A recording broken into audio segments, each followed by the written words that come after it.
Hello there, dear listener. We hope you're enjoying this lovely discussion.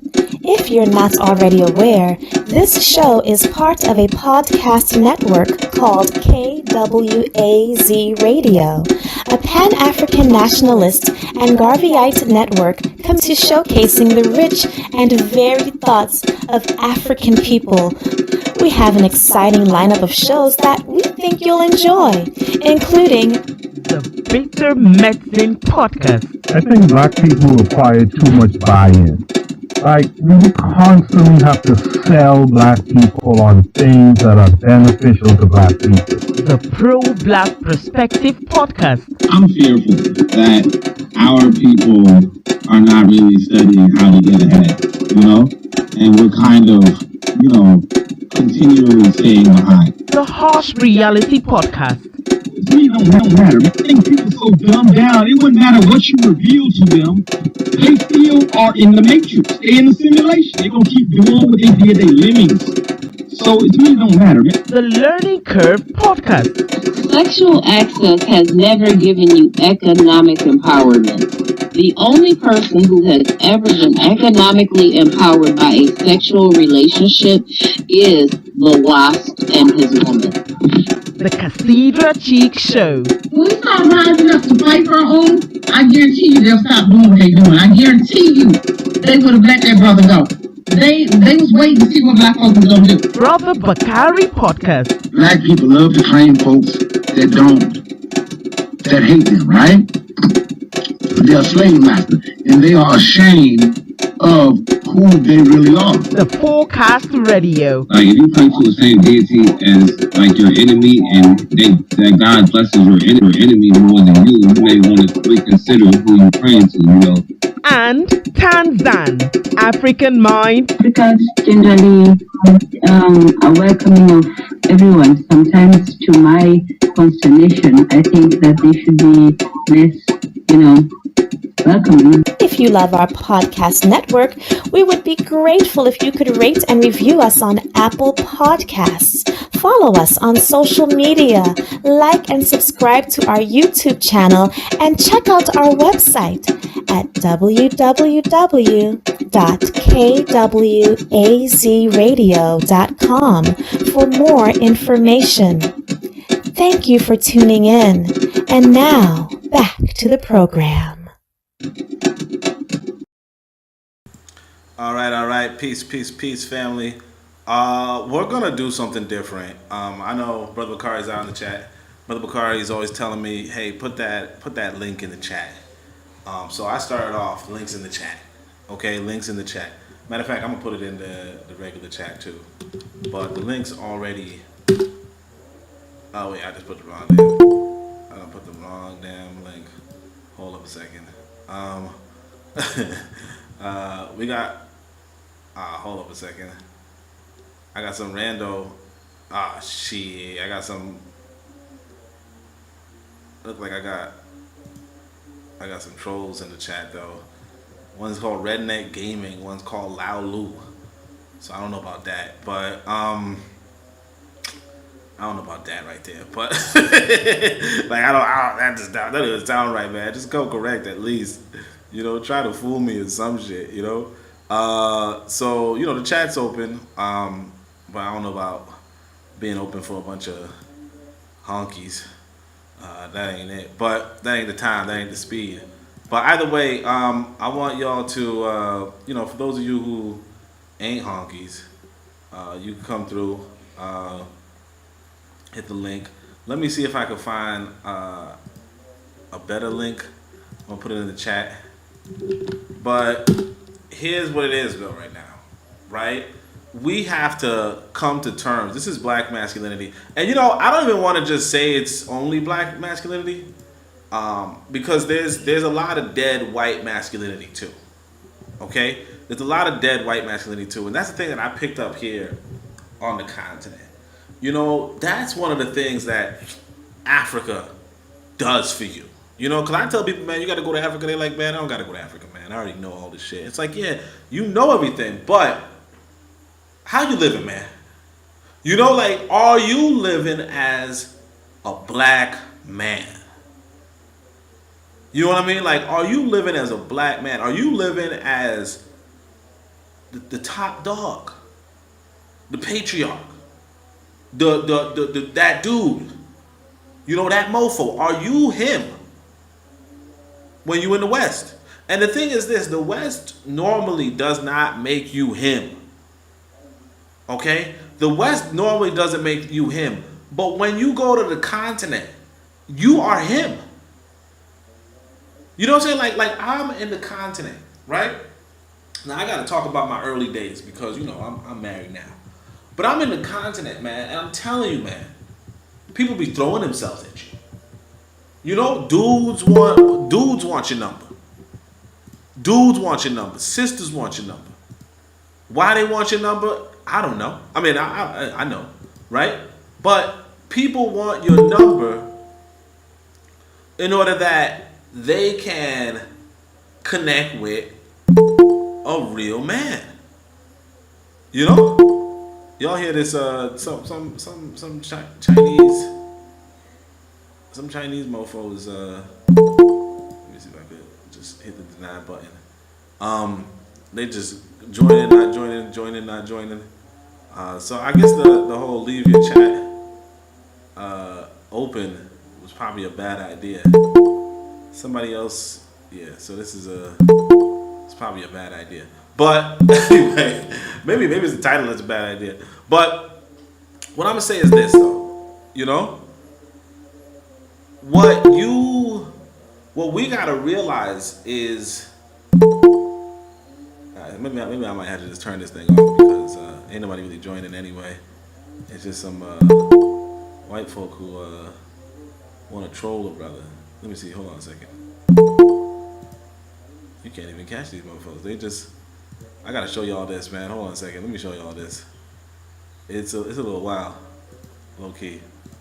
Let me see if I could show y'all how I change the screen. So this is one of them articles that, you know, just in case nobody was joining. So I'm going to show y'all the screen. This is what it looked like behind the screen.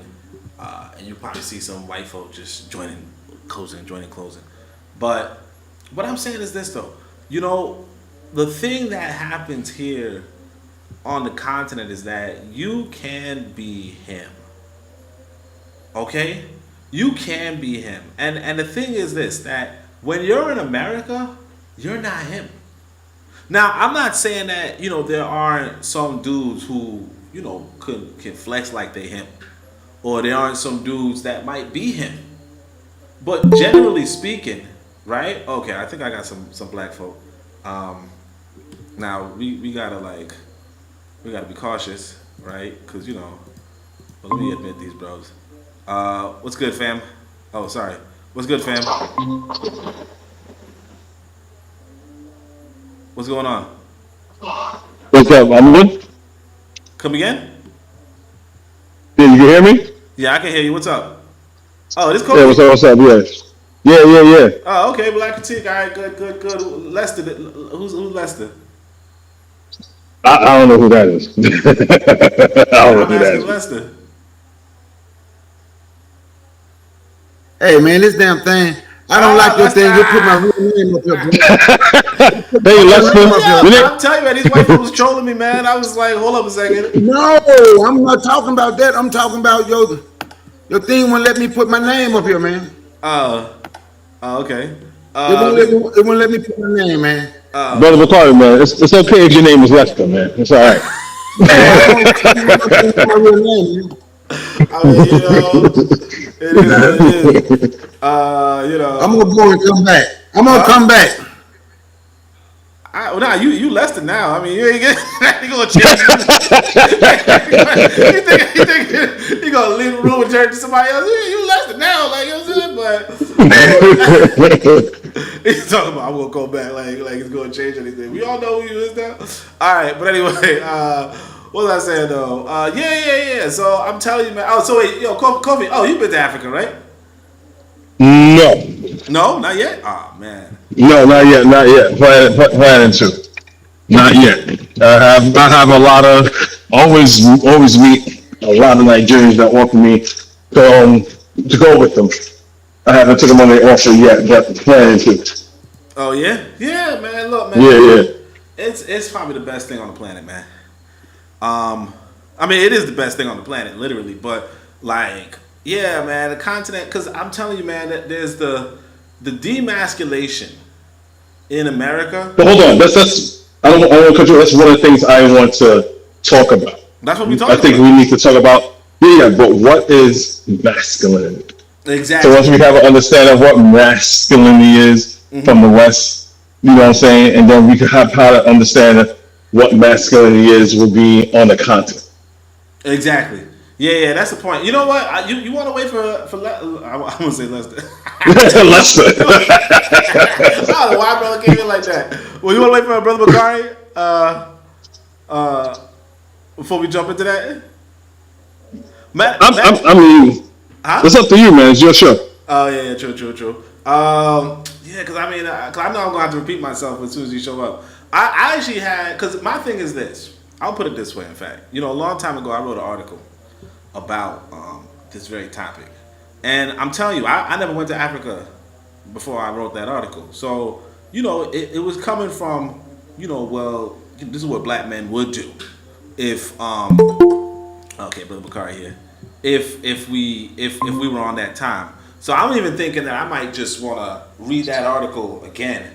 But because brother Bakari is here, I want to say this like this, man.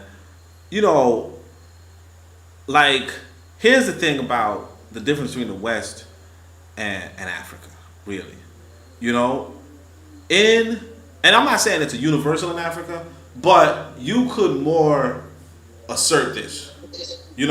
Like, basically, I'll put it this way. When I was in the States, I was just, and there's nothing wrong with this, right? When you're in the States. But when you leave the States, you realize, oh wait, that's just that Western indoctrination. But technically, I was like a feminist. And I know that don't sound bad to most people in the West. Okay? But I remember back. In fact, I wasn't just a feminist, low key. I was like a card carrying feminist. You know what I mean? Like they say. Hold on. You're trying to define what masculine is, and you throw feminist under there. Now, we're gonna sidebar a little bit. Yeah. There's in the Western Hemisphere, in the United States, there is nothing wrong with old school feminism. I'm talking 60s feminism. There's nothing wrong with that. But if you go to Africa and things like that, there's no real need for feminism, because there's no pretty much hierarchy. You know what I'm saying? There's no hierarchy there as far as like, I'm the man, you follow my lead just simply because I'm a man. That's not how it works over there. So there's nothing wrong with being a feminist in the Western Hemisphere, because you want your women to, your black women to be on equal footing with other white women. And we know that's not the case. You see what I'm saying? It's like me here in the West. I'm an atheist. I'm agnostic. When I go to Africa, I'm not an atheist or agnostic. You see what I'm trying to say? So just a little sidebar. I don't mean to sidebar to derail the conversation, but that's exactly. That's what I'm trying to say. That what you just said. That's what I would have said before I went to Africa. Okay. You know what I'm saying? Like realistically, you are the leader. You get what I'm saying? But like in America, you don't want to be the leader. You get what I'm saying? Like, you don't want to be the leader. You don't want to say, hey, look, I'm the man, that's it. You don't want to say that in America. You don't, like in America, a woman could just step to you.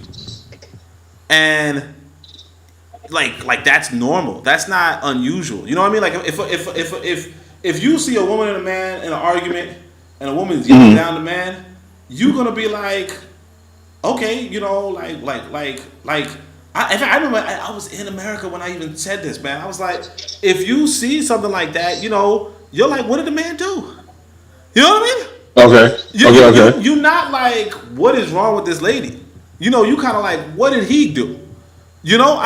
And it's like the thinking is different a little bit. Yeah, but that's that. But see, what happens is that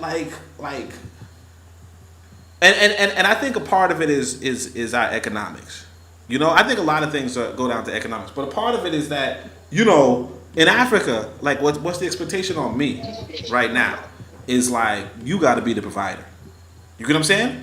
And in America, it's not the same. It's like, you know how it is. We're like, hey, I can't just be the provider myself. You know what I mean? A lot of times. Now, a lot of brothers can do it, but a lot more brothers can't. You know what I'm saying? like a lot more brothers can't. Okay. You know? So what happens is when you don't have that, like when you don't have that, there's a lot that you lose. And we don't see it because we're in the West, where it's like that's just the way it is. You know what I'm saying? But so let me give you. Can I say something quick? Let me say something. Yeah, go ahead. This is Bakari, not the other guy that came on here. But sure, Lester.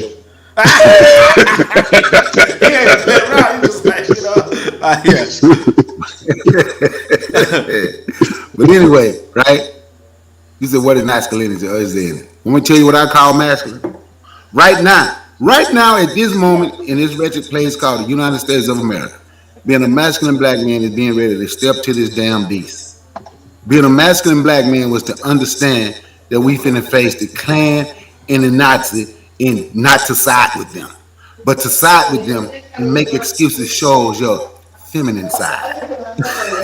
So for me, right now, at this stage, when you have what is Maxine Waters? She's a congresswoman. Well, she needs to be retired. But when you have politicians telling you, be prepared, your black politicians telling you now, what he's doing, he's preparing for a civil war.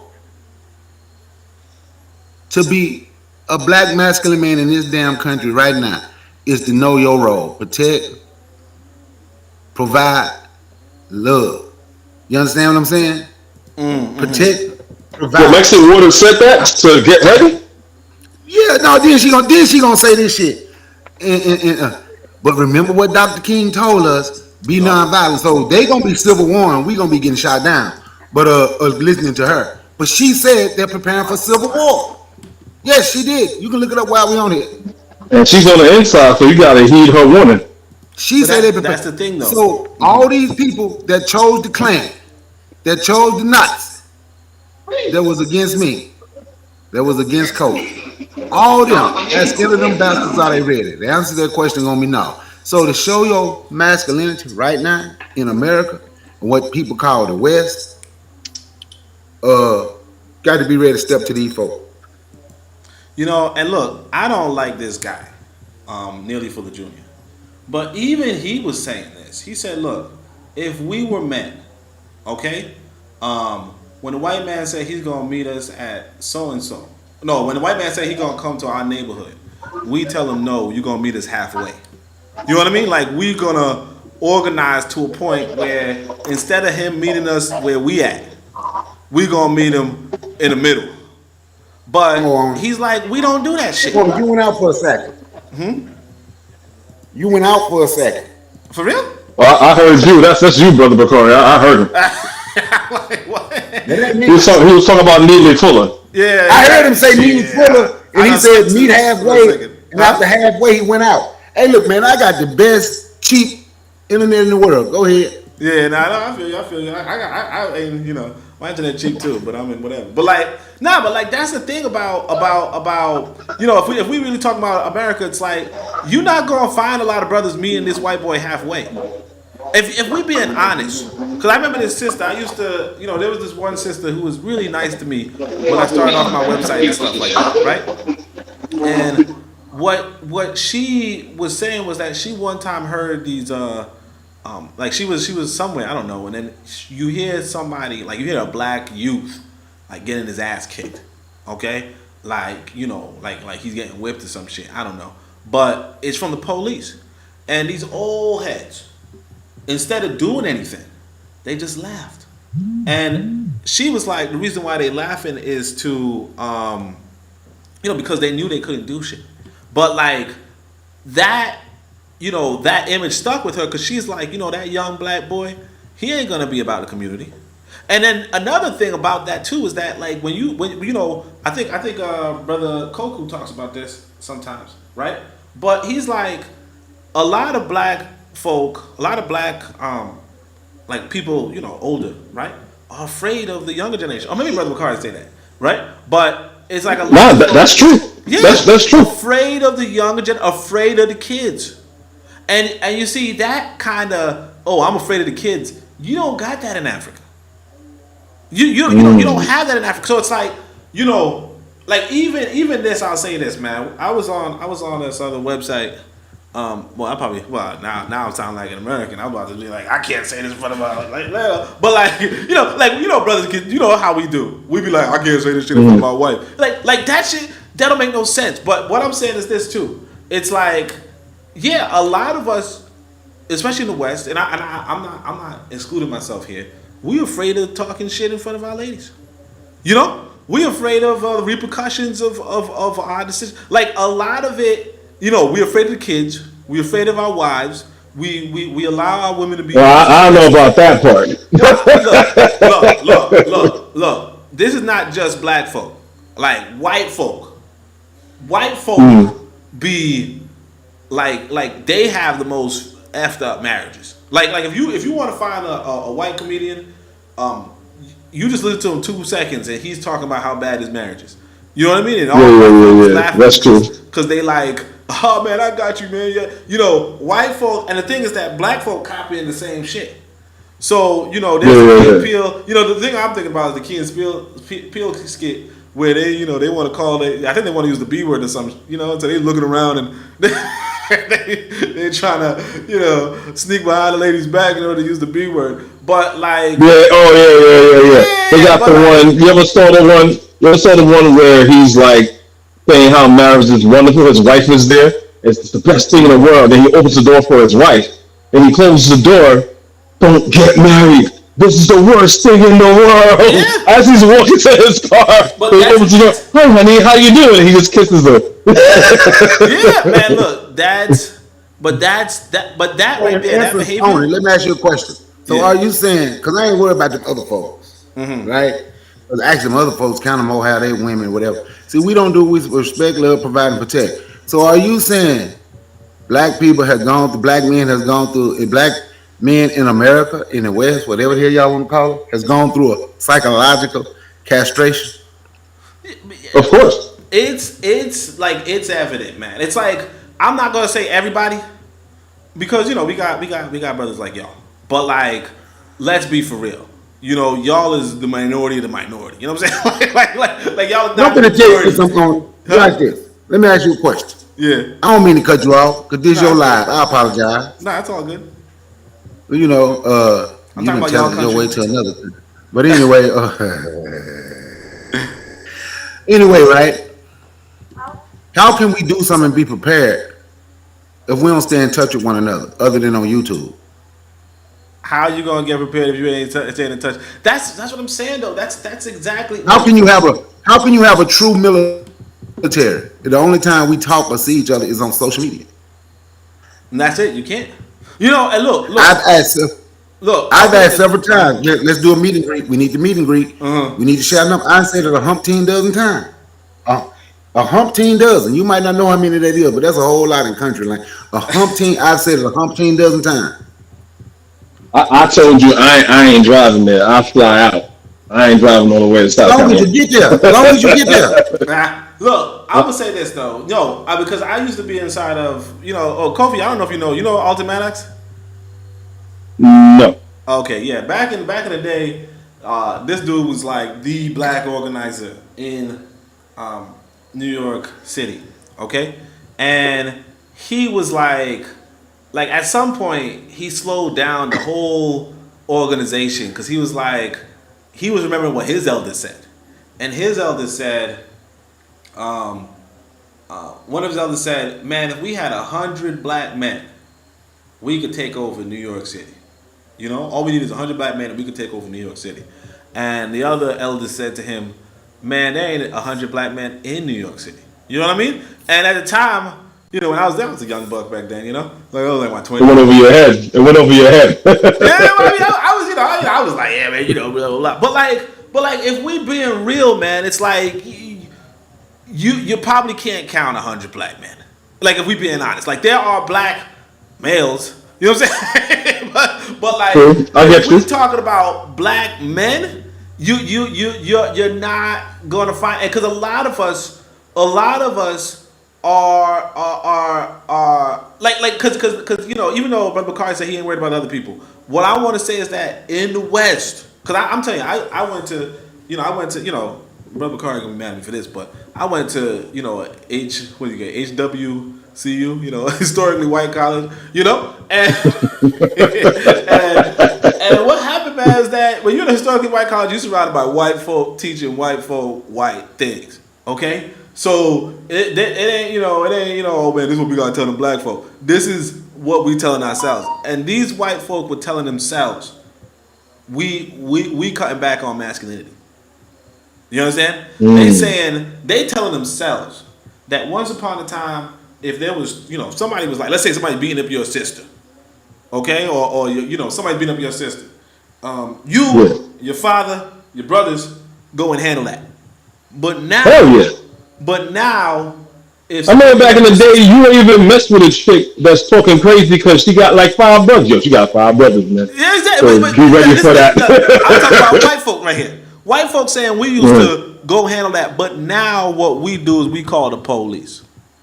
Okay? And by doing that, we took away that aspect of ourselves. And here's the thing.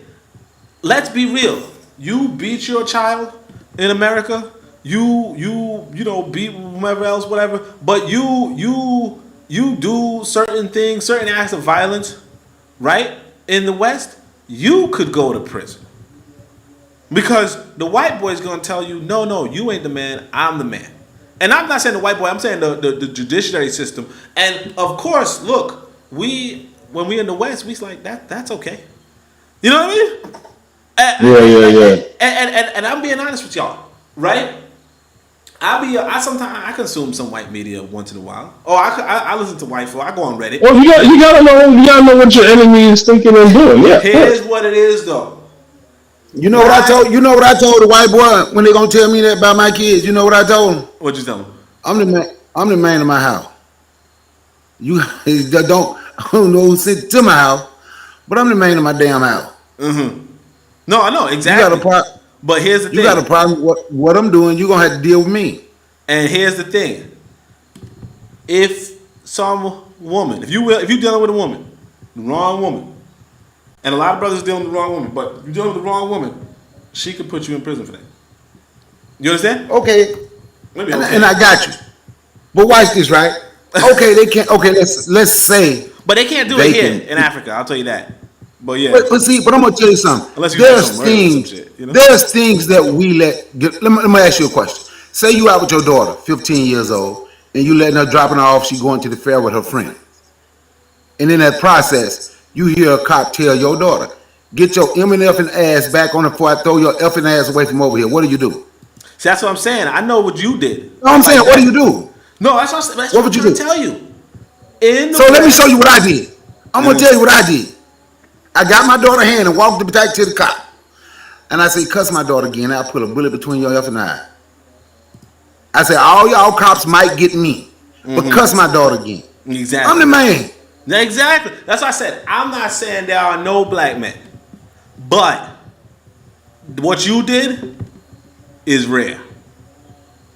Okay? Because like I told you, the sister, elder... I don't like disrespect. Huh? I don't like to be disrespected. Yeah. No, like I said, the elder... Especially in front of your child. How your daughter gonna look at you after that?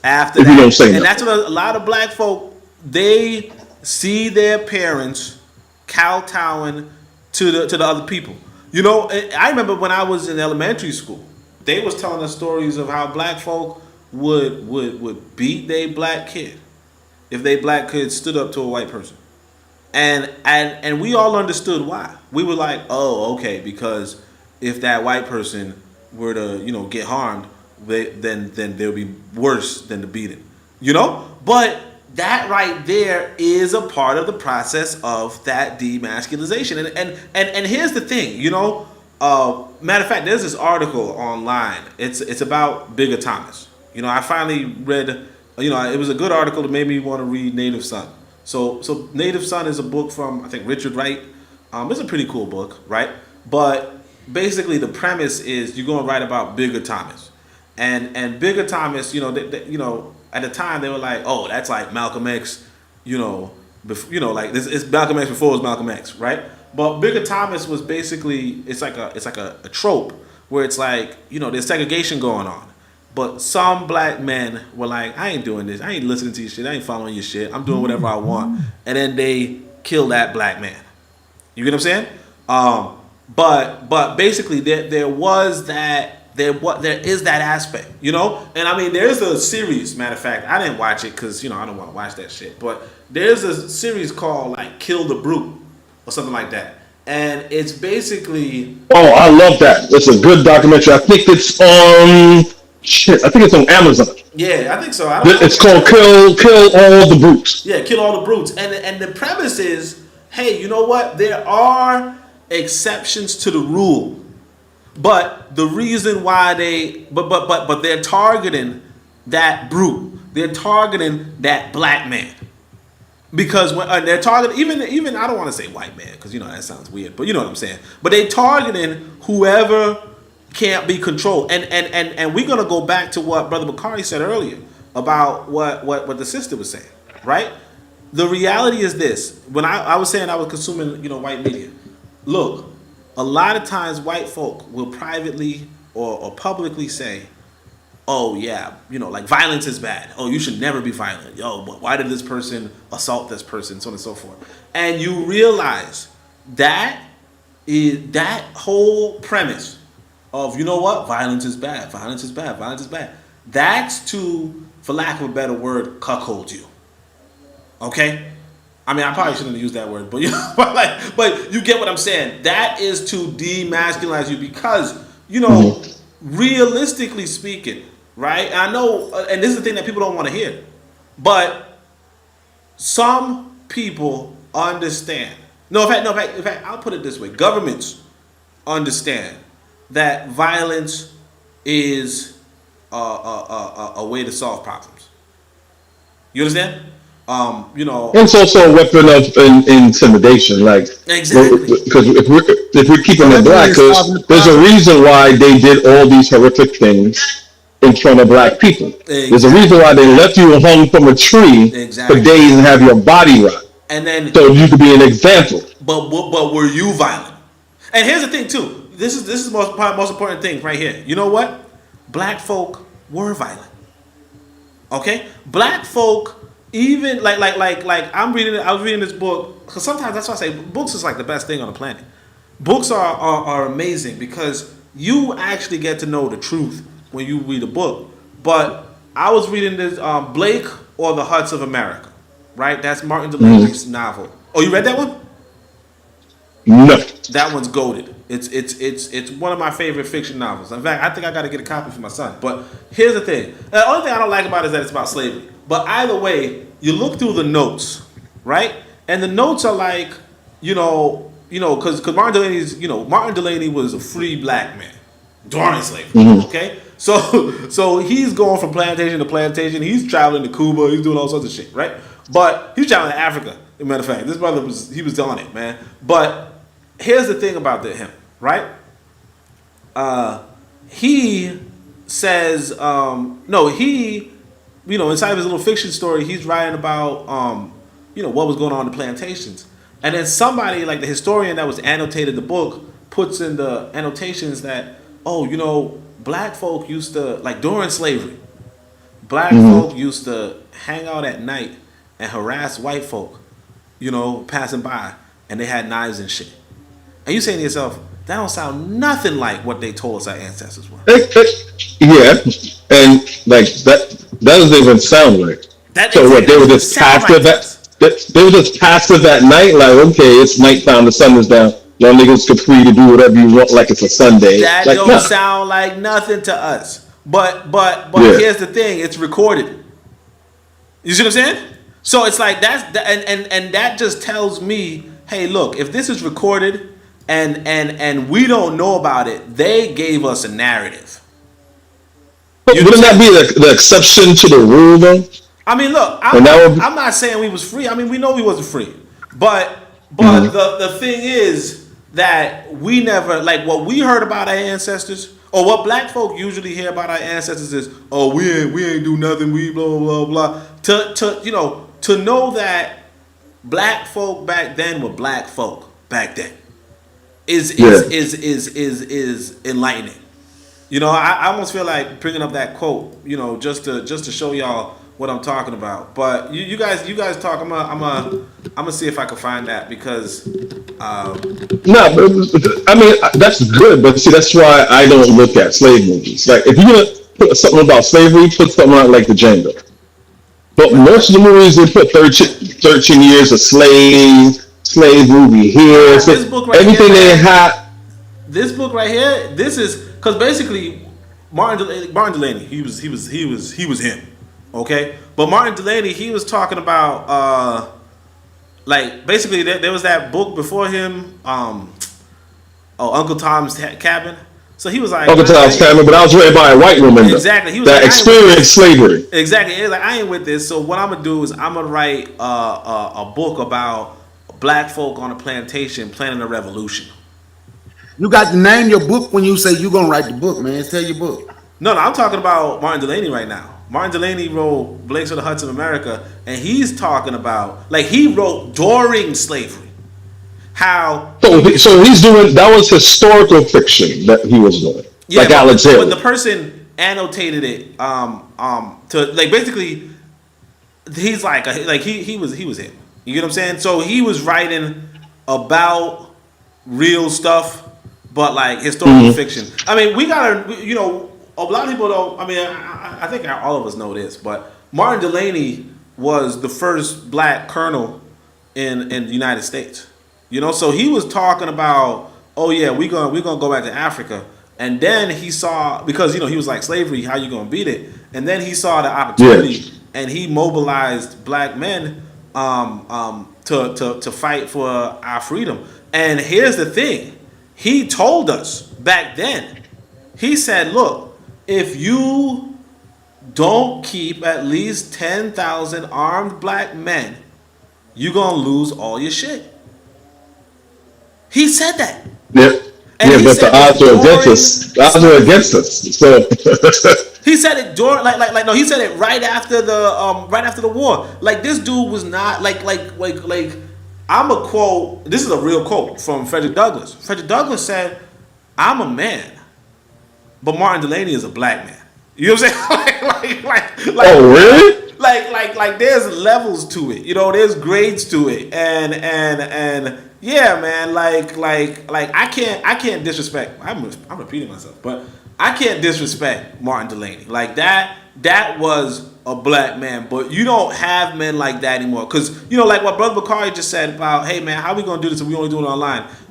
You ain't gonna do it. You know what I'm saying? Like you not. Because Martin Delaney told you, hey, look, the only thing that's keeping with your rights and your freedom is 20,000 armed black men. And once you lost those 20,000 armed black men, you ain't had no freedom since, because the war, like governments are run on violence. And you have, Brother Bakari just opened with us. He said, look, even our politicians are telling us not to be violent. But see, I always said this is what Martin Luther King always said. I didn't read his autobiography, but I have a friend, he read his autobiography and he went through it a little bit. He says, look, this is nothing against Martin. There's different types of war. You exhibit soft power, you exhibit military power, and economical power. Martin Luther King knew, like, we are outnumbered. So us going around saying we're going to do this and we're going to, metaphorically we're going to put a gun to a white man's head to demand our rights, it's a losing battle just by the numbers. Mm-hmm. So what is to be said is that we're not going to, here in America, black people by ourselves, there's no way we could win that at all, period. Yeah. Well, that's everything is against them. Now, okay. The only way you could do it, because they respect power, but there's different types of power. So only thing we have to do, and Brother Bakari says, we have to organize politically and economically. Look at the Japanese. The Japanese can't go to the total United States, but the Japanese have an economical foothold and power when it comes to what they produce out of Japan. That's a way to exhibit power and have power. Japan could influence American markets and global markets without shooting one gun, Yes. firing one missile. I'm gonna give it. I thank y'all for tuning in to Perspective. Your host is Only 54. I'm one of his panelists, Brother Bakari.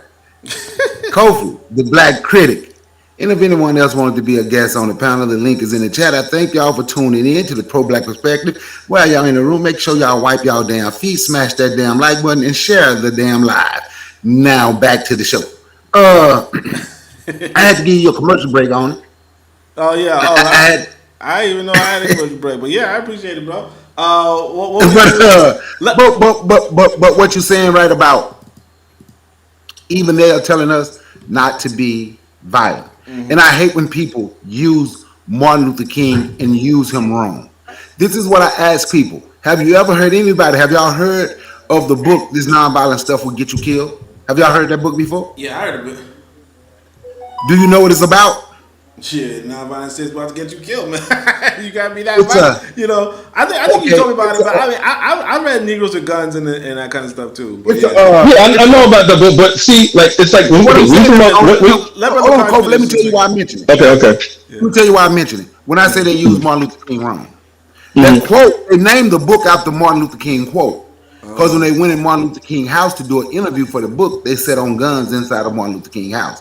Now, if you study Martin Luther King, I say Martin Luther King the great Dr. Martin Luther King come in 3 stages. He started when he was young. Now, I like people to study. I say, go look and see how many militias Martin Luther King had with him when he started. People don't like to talk about that part. You have to dig it up. And if you see when he first started, nobody was hitting him because they knew he had snipers with him. From Virginia to Mississippi, Martin Luther King they wouldn't with him, but he wouldn't tell them to leave. They went everywhere that he went. The nonviolent stuff came when the gay sellout, Barrett Rustin came around. And he didn't want to give up his guns then, if you study. His wife is the reason he gave up his guns. His wife told him. Whose wife? Martin Luther King's wife? Yep, she didn't feel safe. She didn't feel safe. Martin Luther King, if you study him and study him deeper than what they have told, Martin Luther King felt we had a fighting chance. Here's the thing. Do I feel we have a fighting chance, gun for gun? Nope. But the fighting chance we're going to have is a lot of poor white folk that don't like them. That they ain't joining us trying to be black. They ain't joining us to join us. They ain't even got to join us, but they'll fight with you just because they want to beat them. And what we have to do, we have to learn to use them the way they have used us. It's stages in war. When Kofi mentioned what the Japanese do, I look now, and this is what I tell people, especially the people that talk about reparations all the time. If you give reparations, these billionaires are going to have to give it, right? But why would I give you reparations if I know you're going to go out and buy 20-pound Nikes anyway? Why would I give you reparations if I know you're going to have 100-pound Levi's anyway? Why would I give you reparations if I know you're going to have Reebok, you're going to have Puma, you're going to have Louis Vuitton, you're going to have... But that's good. That's why. That's the thing I always said. That's good. I said this before a million times. Yes, that's good because then I give it to you, you put it back in the economy, you give it right back to me, and you can't ask me anything anymore. That's genius. Hey, look, that's my point. So they ain't gonna give you. So one part of the war for us, stop giving them your damn money. There's another part, and I know only been on the panel when we used to have these debates all the time. Tell your kids to stop selling out, going to these damn white. See, think about this. The University of Arkansas is about to lose 60% of their federal funding because they refused to get rid of a program where people was going who didn't have money, the black folk were going to their masters in business, and they refused to get rid of it. So now, University of Arkansas football made $74 million last year. Go look and see who's the face of their damn football. So y'all gonna tell us that we can go to their school to be your entertainment? We can go to Shuck and Jive? We can go to be bootlicks, but we can't go for an education. So we can't be the ones in business that's showing our people once they make money in sports. They don't want us to be the ones that's showing them what to do with the money. They want to take all the money. But instead, we'll still let them make 74 million. Like I say, only been on panel with me what people will tell you. I'm talking about pro blacker than black, swat blacker than anything, swat blacker than Kobe Avatar would tell you, but going to the white school is better. Am I lying on it? That's all. White. That's the issue, man. White man's ice is colder than black man's. But let me read this to y'all. It's a little side topic, but let me read this to y'all. He says, compare this description with that of the historian Joseph G. Schlegel Jr., who has written that the whole behavior of the Negro toward the whites, as a matter of fact, was singularly free of that deference and circumspection which might have been expected in the slave community. It was not unusual for slaves to gather on street corners at night, for example, where they challenged whites to attempt to pass, hurled taunts at white women, and kept whole neighborhoods disturbed by shouts and curses. Nor was it safe to accost them, as many went armed with knives and pistols in flagrant defiance of all the precautions of the Black Code. And this is from the book Early New Orleans Society, a reappraisal in the Journal of Southern History, February 1952, page 33. So it's like, maybe it might have been New Orleans things, right? But black folk during this time, and people wrote about it in the 1950s. But it is what it is. Let me. Oh man, I just clicked the wrong link. But I wrote this article a while ago. But actually, let me go look at the comments, because we got a lot of comments. We got Grandma used to say, which is, that's peace right there. We got Anthony McPhail. So let me just see what the comments are. I think those are everybody. But comments are, Grandma used to say, said, hey y'all. So everybody can say hey back. She says, excuse my French, but I heard him too. Anthony McPhail says, peace, brother. BBN, Brother Bakari's here. He says, what's up, brother? Let's see, this is peace, Kofi. And then let's see, he says, as y'all come in, wipe your damn feet. All right. Check out the text I sent you. Dr. Martin Delaney was a bad brother. That's Anthony McPhail. He's our resident historian. He says, I know a guy that's looking for willing black men to recruit. He already has 250. He's looking for more. Martin Delaney was proud of his African heritage. Also, Henry Highland Garnet was right there with Delaney. I'm not with that non-violent stuff. Book was Charles Cobbs. And yes, please stop going to the PWIs. Okay. All right. Hey, I sent you the same thing that I sent her. I sent it to you in your on the WhatsApp about my phone right there. Okay. Waters when she said they're preparing for civil war. Just to let you know, okay. I got to send it to Kofi and Kofi too. Yeah. Right. So now, but what the thing I want to say also to piggyback on what Bakari say about how people misunderstand Martin Luther King.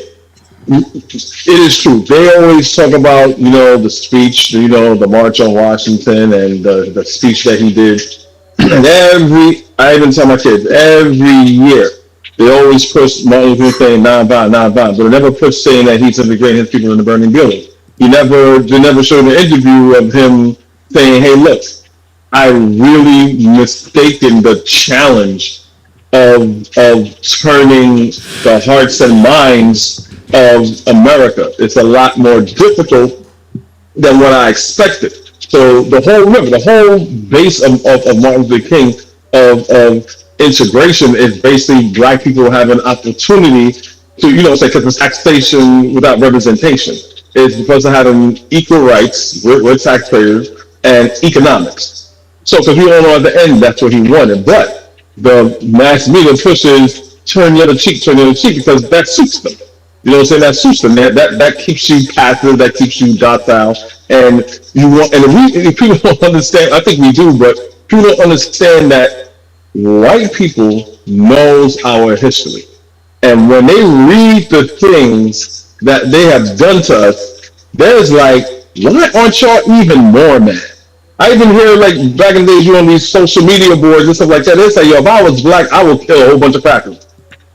Just regular, everyday, average white people, because like that's why every time we get mad, they're like, "Is this it? Is this it? Oh my God, it's coming!"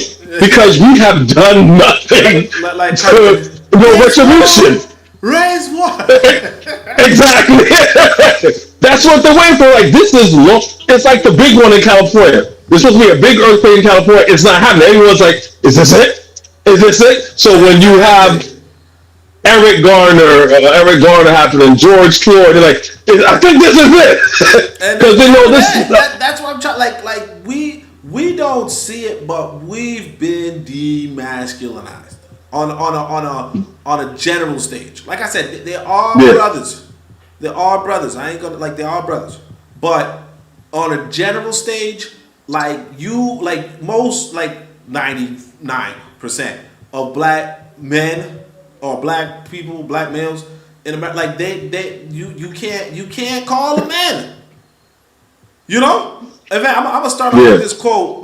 So I'm gonna show you this article. This is a quote from Frederick Douglass. He says, "Look, it is vain that we talk of being men if we do not do the work of men." And I mean, he lists out what men do versus what we do. But I made up some story here. I don't know if I should read the pretext. Yeah, I'll read the pretext. It's a little whatever. But this, just bear in mind the moral of the story, because I used to, like, back in the day, I used to write fables and stuff, right? So in fact, I'm not even gonna read the introduction. Y'all can read it in the chat if y'all want. But it goes like this. He says, "Look, this is me. I'm saying, after teaching my students numbers and relaying the importance of understanding and solving world problems, I designed my own, which required deep thinking to answer. The question was, a year ago, a community had 300 people. For every woman, there was a man, and for every man, there were 2 children. After the year, the children remained children, but 10 men were shot. 20 men were arrested, and 30 men abandoned the community. How many black men were left?" Okay? So, I'll repeat the question. It says, there was... Ouch! Huh?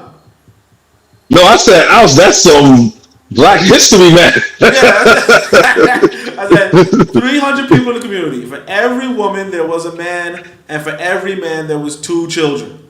So after the year, the children remained children, but 10 men were shot, 20 men were arrested, and 30 men abandoned the community. How many black men were left? So I said, I gave the children time to answer this question. After pens were down, I asked the children what the solution was.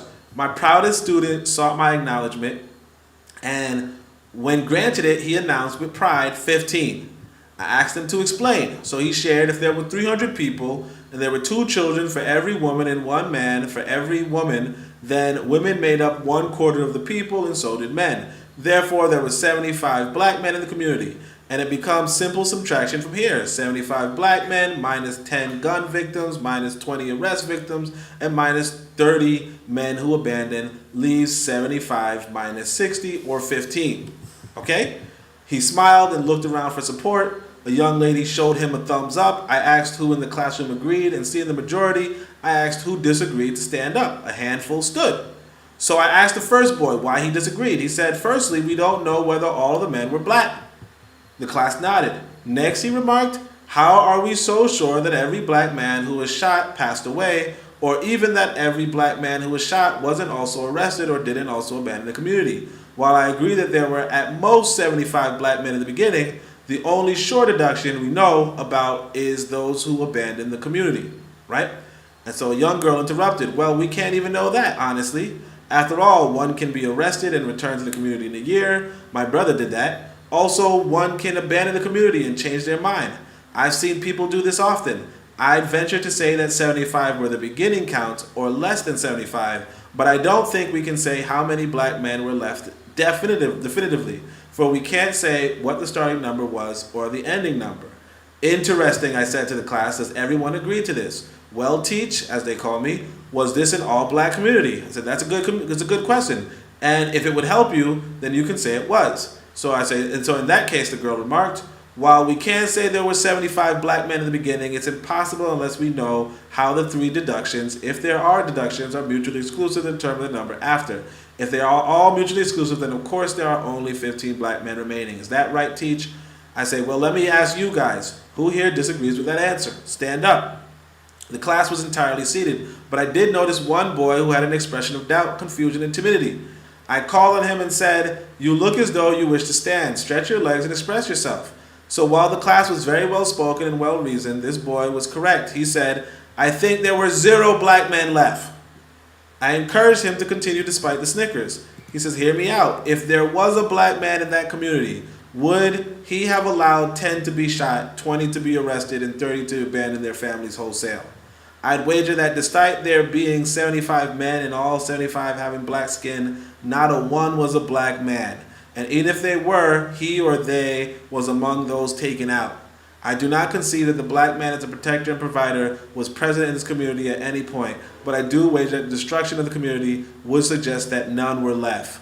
So I said, whoever disagrees, stand up, I asked, and the whole class was seated. But but the whole thing is that, the question is, what's a black man? And it's like, if you... I love that. I just want to give you kudos for that. That is very deep. I love that.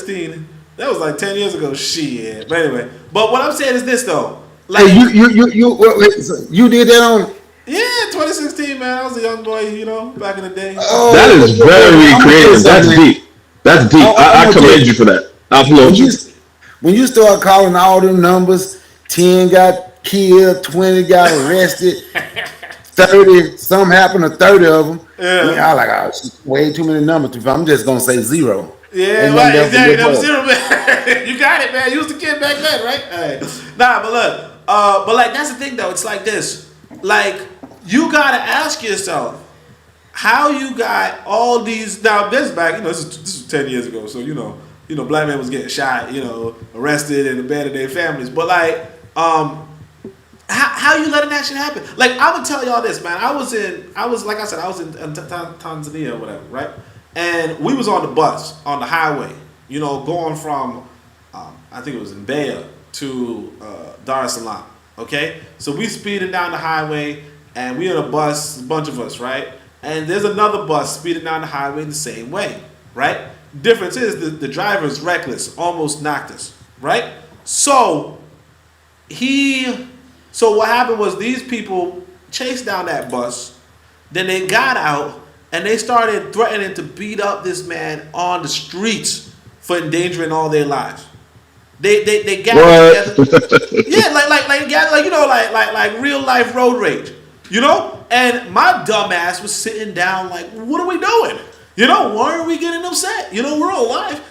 But these dudes, even though, when I first came to Tanzania, I was like, man, a lot of these dudes, kind of like betas. I ain't gonna hold you, right? But even despite the fact that I might think that some of them is beta, they stood up and threatened the other mofo for doing some reckless stuff.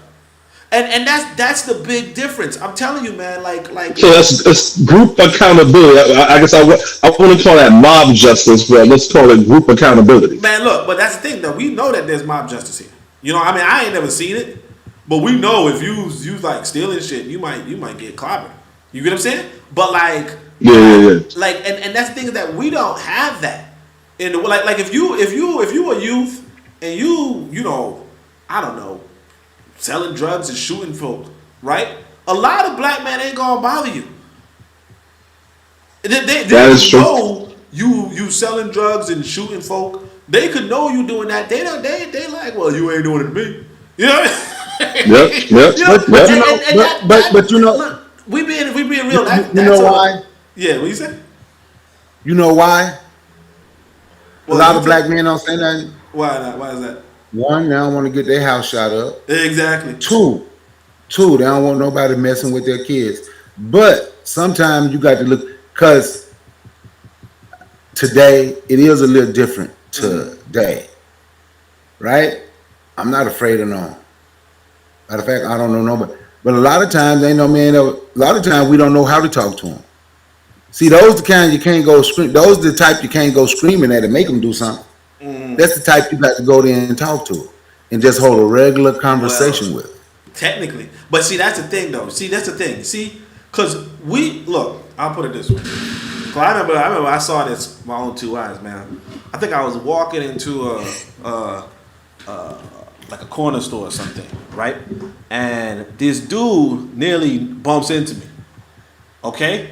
Walking behind me. Now, I wasn't with the police and that shit. You know what I'm saying? But walking behind me was the police. And this dude, same dude, almost bumped into me. Right? I got to move out of the way so this dude don't, knock me over. Right? he holding the door for the police. Like, oh, how you doing? How you doing? Like, same mofo. You know? And the thing I notice is this, man. The reason why you respect the police, if we being real, That's police funny. That's true. That's funny. Yeah, I mean, look, This is my block, nigga. I run shit, nigga. Oh, and they run. Huh? He holding the door. He a gentleman, man. I ain't saying like you think you like, oh man, this dude ain't got no damn manners. No, he have manners. He don't got manners for you. You know what I'm saying? Exactly. He just don't. He smelled you, Warren. Huh? He smelled you, man. You got to shit. You got to start pissing on them trees. Let them know. That's the thing. A lot of us as black men don't piss on the trees. We don't swing our dicks. No homo, right? But like we don't do that in the West, particularly. Now here in Africa, man. Sometimes when you piss, you got to roll in it. Sometimes you got to piss and shit and roll in it too, so they can smell you. Let them know. Sound like a pig. You like the male line. Let them motherfuckers. You know what I'm saying? You got to let them know, man. But like, you got to let them know you'll bite back. That's what I'm saying. Like here in I'm gonna give y'all this too. Like peep this right here. You know, I'm here in Africa, right? There's like my wife mother has a husband or some shit, right? So he an old head. You know, like maybe 50, 60, I don't know, right? Dude, hey man, 50 ain't old. It ain't old. No, what I'm saying is this. It's not dude old. Calls me like this. No homo, you know, right? He calls me uncle. All right, no homo. But like, what I mean by that is that even though he older than me, right? He's like, oh, we equal, we men, we the leaders. You see what I'm saying? Now, that's a big difference. Okay? Because one, he's giving you respect for just being a man. Two, he's giving you respect for providing, for protecting. You know, he's saying, look, if shit goes down, you and I are on the front line. You see what I'm saying? But that sort of solidarity, and that's just that low key language solidarity that folk have in other countries. But like, you know, like I said, man, I remember I used to walk around in Brooklyn, you know. I used to walk around there, man, and like you'd see old folk. No, you see like young folk back in the day. This was like, you know, 10 years ago or whatever. But you see young folk with they boxers showing, right? And you see that nobody's saying shit to them. And you might even hear the old folk whispering to each other, man, we probably just say some shit. Yeah. But nobody, it's like you afraid of your own kids, you afraid of your wife, you afraid of you know what, if you are that afraid, you know, you afraid of the police, if you afraid of everything, man, you ain't a damn man. Like, but let me address that, because you mentioned that and I was gonna say something. So kids in general, I feel like that anybody that's, let's say, from 30 on up, see a group of 18-year-old, 17-year-old kids, they're like, all right, man, right? This is crazy. I ain't trying to walk through a whole bunch of kids, because kids are kids, right? But especially if they're black kids, black people demonize that. So one time, we were on the national group. We grew up in New York. If you're on the block and you walking down the block and there's like 15 dudes, you're not gonna walk through 15 dudes. You're gonna take your ass across the street. Am I right or wrong? I mean, look, that's what I'm saying. But, all right, so it depends. So me, what I did, and I realized a long time ago, right? I'm like, these dudes are probably like 10 years younger than me. They're probably like in their 30s, maybe in their late 20s. I'm like, why am I afraid of my own people? Exactly. Because instinctively, I was like, I'm going across the street. And it's not like I was pushing them out the way, like, get out of my way. Nah, there was space for me to go through there. So I walked right through it. Why am I going across the street? You know what I'm saying? You're going to rob me? Fine. Rob me. Like, come on, brother. Hey, you got to rob me. You got to do what you got to do, brother. You know what I'm saying? But I'm not going to be scared of my own people. Y'all my people. Yeah. You know what I'm saying? Whatever y'all do, but I'm not going to be scared of my own people. Exactly. You know what I'm saying? And I stopped doing that. Oh, yeah. No, go ahead. Say this. I want to shout out these brothers. I don't know who they were. But, see, we was indoctrinated from jump to be afraid of our own black folk. You know what I mean? Like, back when I was a young buck, you know, like when I was in elementary school and shit. Like if you turn on nightly news, it was like a black man shot this man, black man shot that man, black man. You know, you just thought black folk was extra violent, and of course, I just told you we was told not to be violent, right? But I'm gonna shout out these black youth. I was one time walking home, and I mean it's not the best thing to do, but they saw like you know like there was like two tall black folk, maybe like they might have been high schoolers, I don't know, but I was in elementary school, so I'm short, I can't do shit, whatever.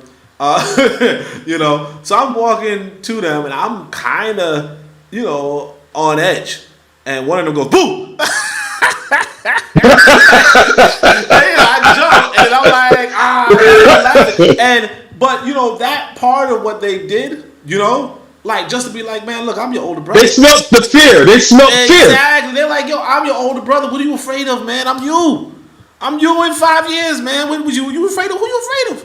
You know what I'm saying? And so, like that was a meaningful experience for me. You get what I'm saying? Because they didn't have to do that. They could have, they could have just been like, all right, man, this motherfucker's a bitch.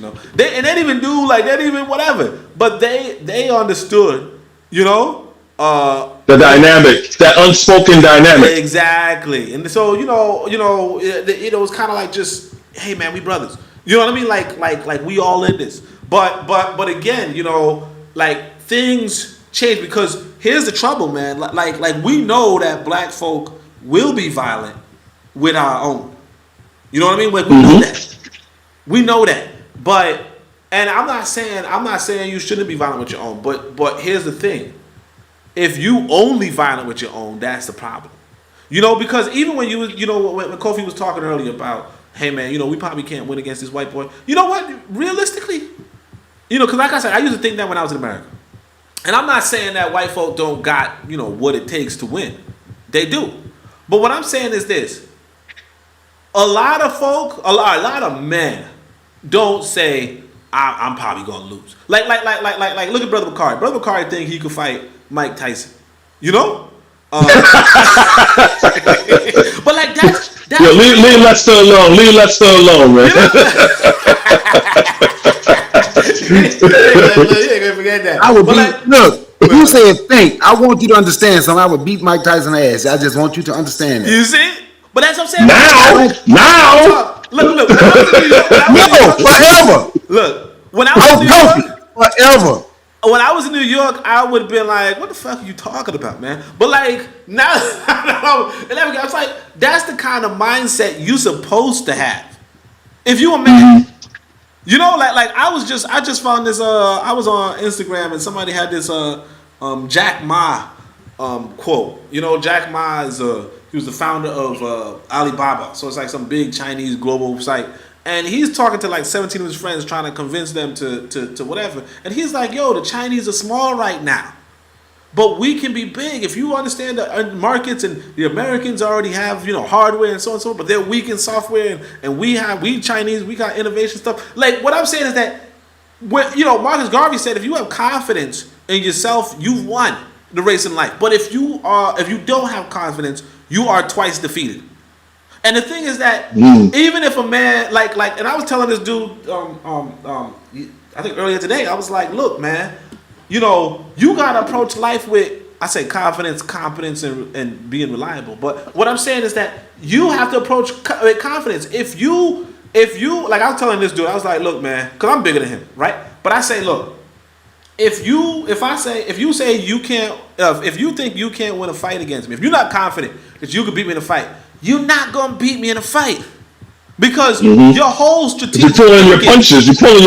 Yeah, your whole strategic thinking is, how am I gonna get away from this dude? How am I gonna survive this? How am I gonna mitigate the damage he does?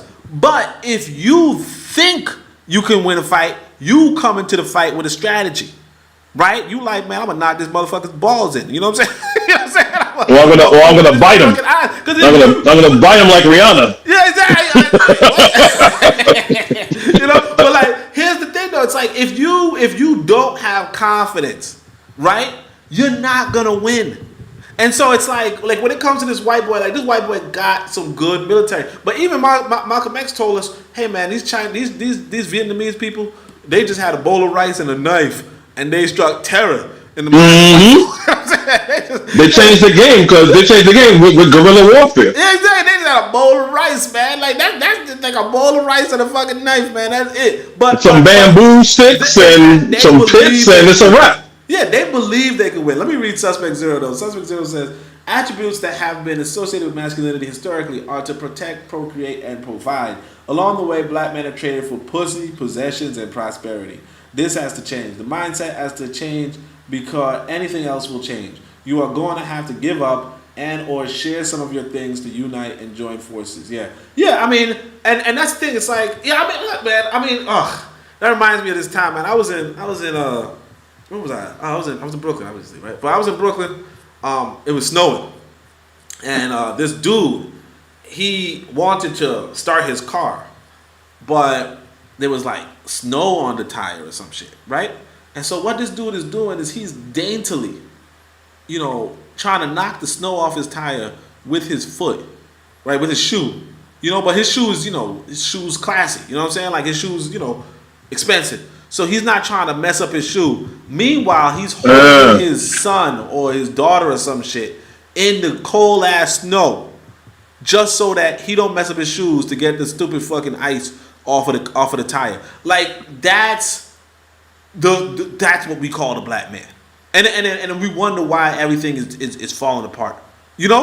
Things are going to fall apart unless and until black men are men. And let me tell a quick story whenever you finish about. Tell the story. Yeah. So basically, on my last time was my live before last talking about Joy DeGruy, and I was listening to her, and she's basically talking about how black people are disconnected, the older generation and younger generation are disconnected.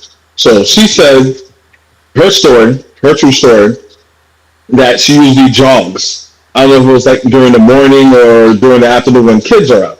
So she's jogging, and there's obviously people, probably like in their 60s as well, older people, they're jogging as well. So they're jogging and they'll have kids, kids acting crazy and stuff like that. And when they're jogging towards the kids, they see the kids, they'll jog across the street away from the kids, right? And she witnessed that. Every time she jogs, she sees them, they'll jog across the street. And she said one time she said she probably was going to follow. She's like, why are we avoiding our children? So she said, you know what? I'm going to jog to these kids, and I'm going to talk to these kids. She's jogging to the kids. She said, hey, how you doing? They said, hey, how you doing? They're like, hey, what school you guys go to?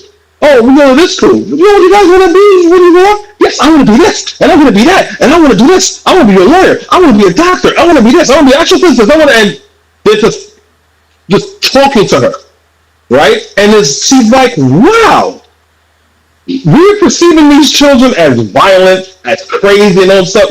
Not to realize these children have aspirations and dreams. We're the elders. If we're not holding these kids, or see what's going on with our youth, we have failed as elders. So every time she goes jogging, they go, how you doing, Miss Trey? How you doing, kids? And, people probably look around like, she know them kids? Like, it should not be something bizarre, you knowing the youth. And I think it's generational. I don't think it's like black people from the inception that we've been in this country. No. As a whole, communities has been more together. That includes white communities, black communities. Look, I used to live in Florida, right? And during the 80s, right? I was like the only black people for like miles, right? And they had a sense of community. I lived in black neighborhoods. They had a sense of community. This is back in the days like 82, 83. I remember one time I left my door open, and I woke up in the morning. My mother's like, did you leave the door open last night? I'm like, no. She's like, I woke up this morning, the door wide open.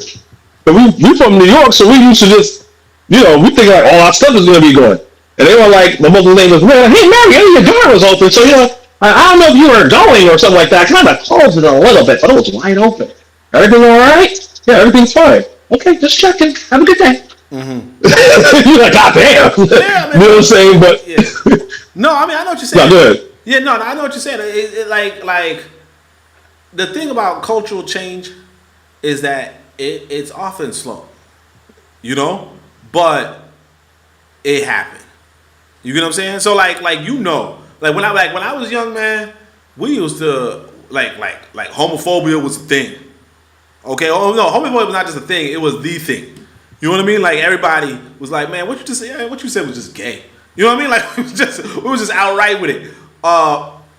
10 years. I still say that. Huh? I still say that. I still say that. Well, look, folks ain't saying that no more. I'll put it that way. I mean, you might be saying it, but like we a lot of us we stopped saying that. I'll put it that way. You know what I mean? Like I told you, I was on that time. Like I stopped saying that. You know what I mean? So like it's like, yeah, man. I mean, usually the Black South is doing better than the Black North. You know what I mean? Like usually for most things, but even the Black South is gone. You know what I mean? Like now, like some people put out, man. If you in Atlanta, man, like you gonna see dudes in dresses that you ain't never seen dudes in dresses before. You know what I mean? Like hell yeah! I never the first time, not the first time I was in Atlanta. My mom was ready to live in Atlanta. I was ready to live in Atlanta. Me and my kids, we went into the ATL airport, and we're trying to find, you know what I'm saying, get out the airport to get where, you know, the car rental stuff and stuff like that. So we're walking around and we asking people like, how do you get there?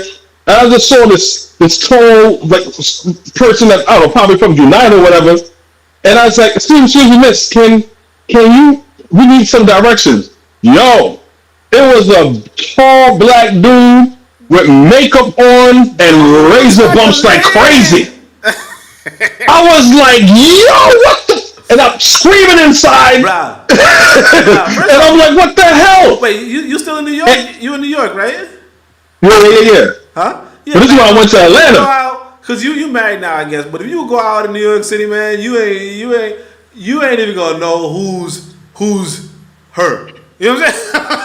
I don't go to the village like that, so I stay away from places like that. Man, I'm talking about you go out anywhere. Like, what was the place I used to go, man? I don't remember, but like you go anywhere, man. You can't tell who's her. A lot of the women are just like, I don't even say women. A lot of hey, yeah, ain't no woman, no man. Nah, I ain't that what they want to do that they like.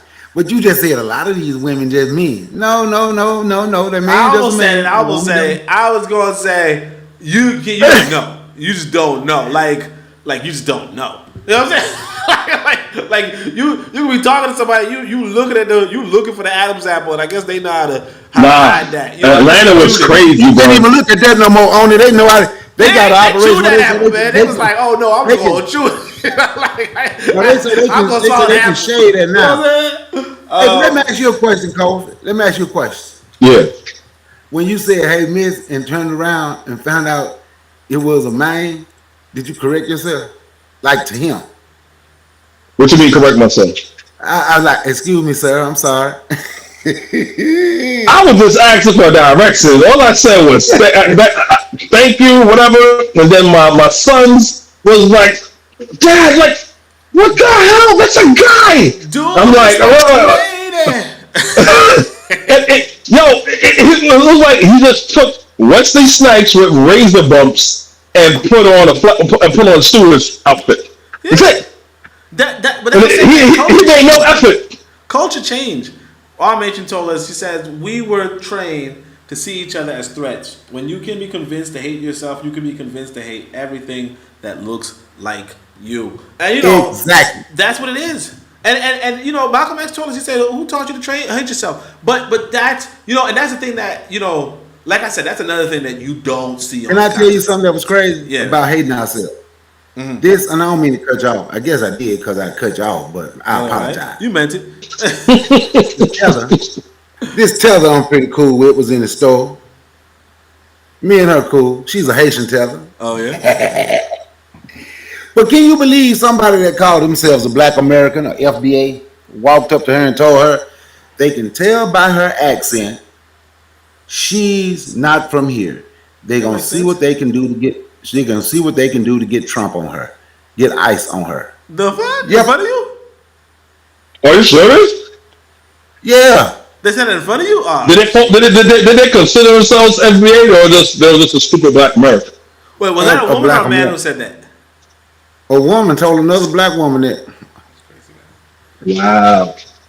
Yeah. You know, I saw something on the channel where it was Sharker's Day channel. They had some dude. It was some. I think the guy was from Barbados or something, and he didn't like what he said. There was somewhere in the train station. I don't know. It was somewhere, I don't know where it was in the country, and he started chasing after the guy, harassing him, saying he's going to deport him. So FBA is showing their ass. Yeah, but that's the thing, though. It's like only to Black African descent immigrants. That's it. Yeah. Not to anyone. It is just so damn crazy. But that's like, look. From that, what you said, who's the man then?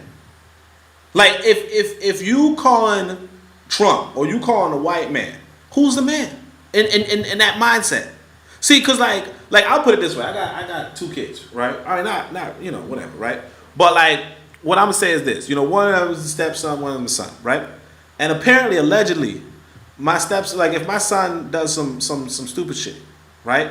My stepson would say, "I'm gonna tell your dad," and then my son would be like, "Oh, hold on a second. Oh no, don't go telling our dad. Don't go telling our dad." But like, here's the thing. That just means in the mindset of these boys, I'm the man. Now, in that story between those 2 women, who's the man? Because is she saying, I'm going to call a black man to handle this situation?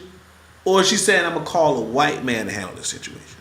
And that's the trouble. Like, that's one of the biggest things about being in the West. And a lot of people don't realize it until they come back. Because I remember the first time I went to Africa, I went to Ghana, right? And oh man, it was so good. But I come back and I'm going, like as soon as I get off the freaking airplane, man, you gotta go catch a shuttle. Y'all know if y'all I think both of y'all been to JFK. After you from JFK, I think I think I you gotta take the airport shuttle. Yeah, airport shuttle. Then I think same thing like Atlanta. You gotta take that shuttle. I think I don't know how I got to it, but I think I got to like the Long Island Railroad type shit. Man, I'm there at the Long Island Railroad. And one of the cars is like about to go off, but then before it goes off, like 7 police officers, big, tall white men, I guess some of them, most of them, right, or Chinese men or black men, whatever it is, right. 7 of them go into this one car, and I said to myself, "Holy shit, man, this is a fucking police state," But you don't see it when you in the West. Like, cause when you go to Africa, man, you don't be seeing police at all. It's just not in the budget. You know what I'm saying? It's the police state. But back to what Brother Macari said, what you said, I don't think they should be looking towards their men. Because even among African women, there's some sort of camaraderie or sisterhood. She didn't see camaraderie with that black woman only because she's Haitian. And that's the problem. Yeah, that is the problem as a whole. Yeah, that's what FBA is. FBA's COINTELPRO pretty much, they pretty much want to do this divisive thing because everybody understand the basic art of war is divide and conquer. Yeah, but so no matter what excuse, it's like who told you? Like Malcolm X said, and that was one of the best quotes. He says, "Who taught you to hate yourself?" Because see, you got no reason to dislike somebody from Haiti. Like, you got no historical reason to dislike somebody from Haiti. Like none. But somehow, some way, someone convinced they should be admired. They should be admired. I'm going to tell you again, Oni, you say they have no reason. Mm-hmm. But the dead guy now, who hated black women, when the people follow him and he's saying it, you can look it up. You don't ever fight up, you fight down. And people put him on a pedestal. You don't fight up, you fight down. He's speaking to our matron. No, I'm talking about Kevin Samuels. Yeah, the dead guy. Wait, which one? Kevin Samuels or yes, Kevin Samuels. Oh. Kevin Samuels. When he said you don't fight up, you fight down. He said that? That's the yeah. Yeah, he said it. That's the mindset of black. I'm telling you, the only reason this dude got so popular, People don't like when I say it, but it's a fact. He didn't like black women, and black men had found something they could beat up, and that was a black woman. Always, man. I tell you, man, that's another thing. Think about what black men fought on social media over and over and over. Then they got something called the manosphere. They fought down. Always. Like I'll put in the chat. We're not a community.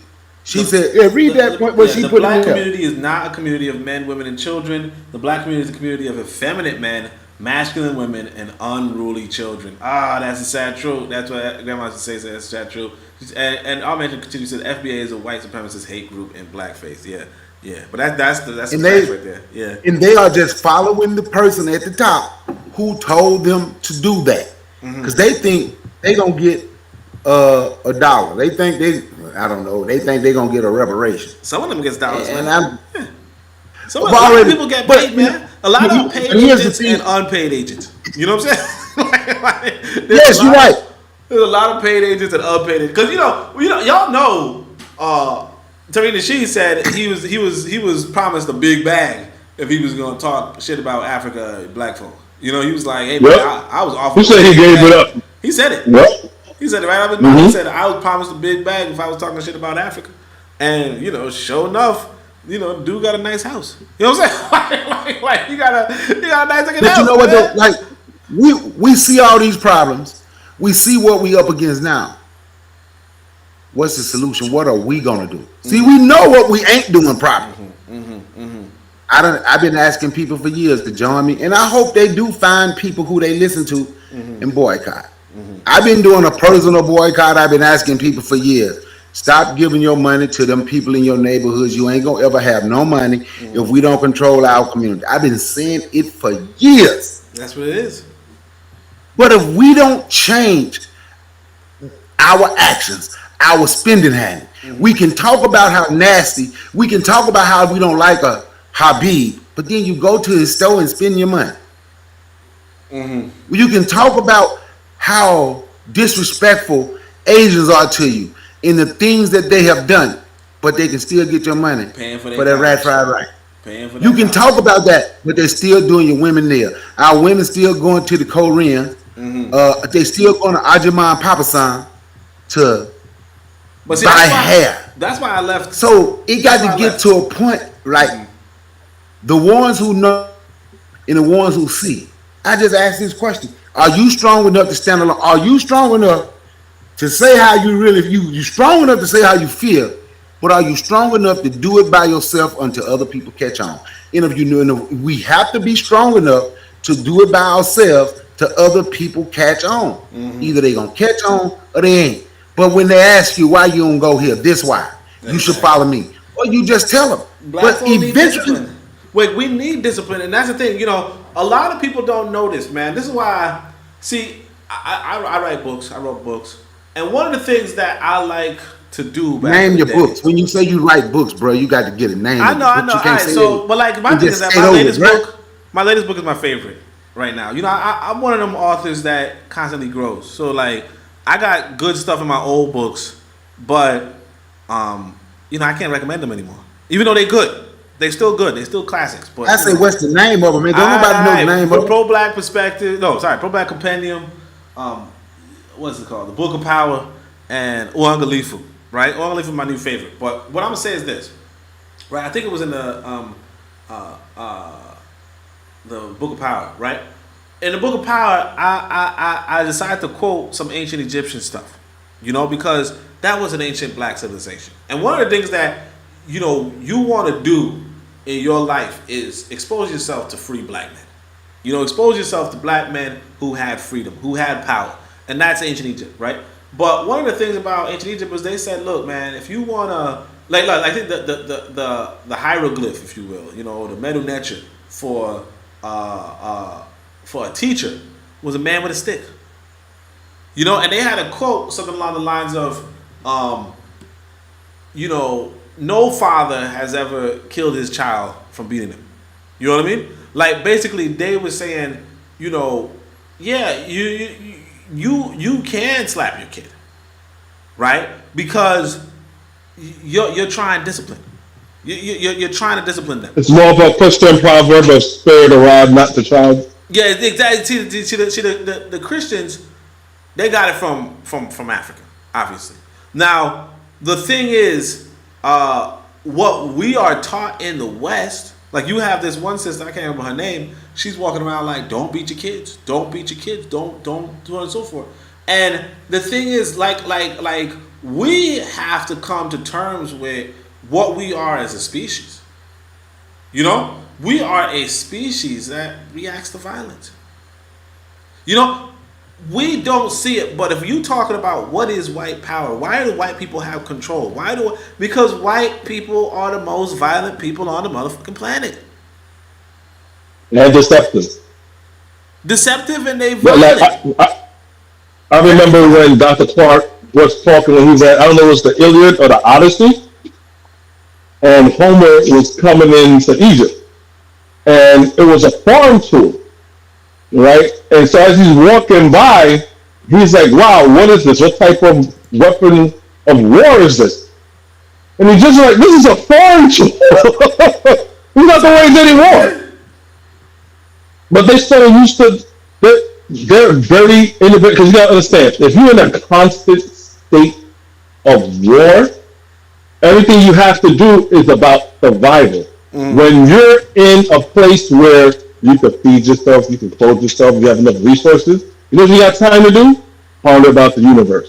Ponder about how things in life work. Ponder about, is there a third dimension? Ponder about what are the stars.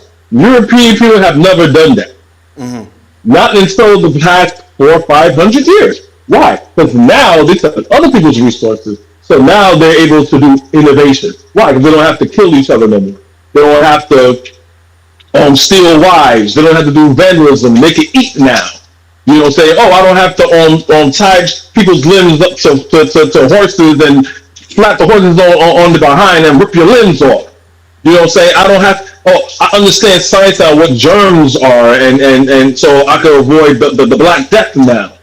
There are at a stage right now where everybody was, right? All the Africans we're at a place we can feel ourselves, we can sit and ponder and be doctors and be philosophers. So every time white people try to say, "Oh yeah, we're the best thing since sliced bread," I'm like, you don't know what grain was. Talking about you the best thing since sliced bread. You know what I'm saying? So I just want to drop that little golden nugget there. When you look at white people and we think that they're just the best thing ever. They're only able to do the things they're able to do because of they now have they always had a culture of violence. They always did. And even when Dr. Clark said when he left his sharecropping on crop and he came to Harlem and he came to Arthur Schomburg, he said, "Hey, look, I want to learn from you. I heard about you, whatever." And he asked him, "Do you know anything about the Europeans? You want to learn Black history and stuff like that?" He's like, "No." He said, "Learn their history first, then come back and talk to me." And when Dr. Clark did that, he came back. He was like, "Wow." To me, it's because we in this thing see white people in only one spectrum as the creator of civilization, the prime inventor of everything. So if I'm going to tell you about your Black son, you're like, "This nigga's lying. What are you talking about?" You see what I'm saying? So you have to learn who they are. Once you learn who they are, you're like, wait. So all the things they were doing to us in slavery, they did it to themselves? They didn't really specifically invented it? So the hangings, yes, they invented hanging, right? All the rape, all the mutilation, all the castration, they did that to themselves? Yeah, they did that to themselves. So who the hell are you? You somebody special when they can't do that to you, where they after they dehumanize you? You know what I'm saying? Then now you're at a point where you can learn about white people, of who they really are. But yeah, their bread and butter to humanity is the art of war, deception, and cheese. That's it. Cheese. That's it. That's it. Who is this? No other cultures invented cheese. So cheese and dairy. Wait, who is this? Yeah. I've seen his name before. I don't know. Is that a Black person? But Jagan said I didn't know what they were talking about because I was like, what 5 people are they talking about? But I'm guessing they mean the viewers or something. But he says hilariously, Y'all 5 people obsessed with these people shaking my damn head. So I don't know who they talking about. Are the 5 people listening obsessed with us? And he goes, talking about power, LOL, ROP programs are definitely needed. So my thing is this. Now I don't know what ROP programs is. I don't know what that's supposed to mean, but maybe one of y'all know that. But this is one of the issues right here. So you got 3 black men, right? And you got just a handful of folk listening to them, you know, and two nice sisters in those folk, and then somebody, I'm guessing a black person because this name sounds familiar, right, comes along and complains about that. Like, this is what we talking about when we talking about a lack of black masculinity, because you would think you got 3 brothers talking and folk listening. Oh, he says rites of passage. And you got folk listening. And instead of saying, you know what, that's the way that this shit should be. Right? That's the way things should be. You got 3 brothers talking about what it needs to be talked about. Right? A man will come along, another man will come along and say, "Ah, man, why y'all doing that? Why y'all listening to these black men?" Like that's the type of shit we talking about. Because, you know, like I said, when I'm here in Africa, man, you got old heads saying uncle, call you uncle. You know? Ain't got no reason to. But here you got black men, I'm guessing black men, hating on black folk for what? You know, and that's the thing that we have a lot of. In fact, I'll say this, inside the West, man, I see a lot of, like, I would sometimes go on Twitter and I gotta sign off like immediately. But a lot of times you got black folk, they, like black men, talking about gossip, or they just arguing with women. Sports. Yeah, but they argue with women, or they talking about women shit. You know what I mean? Like, they'll put up a clip of like some women's show and be like, "Man, y'all see this shit, man? This is crazy." He like, what you watching women shows for, man? like what you watching the Real Housewives of Atlanta for? What is that? Well, and if you gonna watch it, because you know you can watch whatever you want, but if you gonna watch it, don't talk about that shit. Like for instance, I could watch Dragon Ball, whatever, right? Hell yeah. I ain't talking about it. You know what I'm saying? You gonna talk about it with me? That's totally fine with me. Oh yeah, I ain't gonna whatever, man. You know. He says. So let me see. Grandma used to say, "Since coming here being disrespectful, it's stupid. It's stupid. Just because you're talking, it doesn't mean you're building. Gossip like the FBA convo. You know." What we doing? We're talking about the progression. We're talking about the progression of black people and black society. So how is this? He's trying to make it sound like we're being counterproductive. Yeah, that's what I don't understand. Let me tell you what it is. What's up? You have to learn. This white people have not given you the platform to be famous or whatever, popular on social media. So they think, well, there's only 5 people watching you. Therefore, you must not be worth nothing because white people haven't put you in algorithm to be seen. True. It's wild. I mean, it's like you got only 5 folk and you wasting your, what is it, Saturday for y'all? You wasting your Saturday whining about how other black folk are spending their Saturday, you know, without you. You know, like if you look, man, look. I tell you, man, Maddox one time, he was, Alton Maddox, he was one time in a car, and he was talking on the phone, and he's in the car, and there's a fire hydrant in front of him, right? But he's not next to the fire hydrant. He's talking like he's double parked next to the car behind him, right? And so a police car rolls up behind him, and is like, "Hey, I'm a police officer."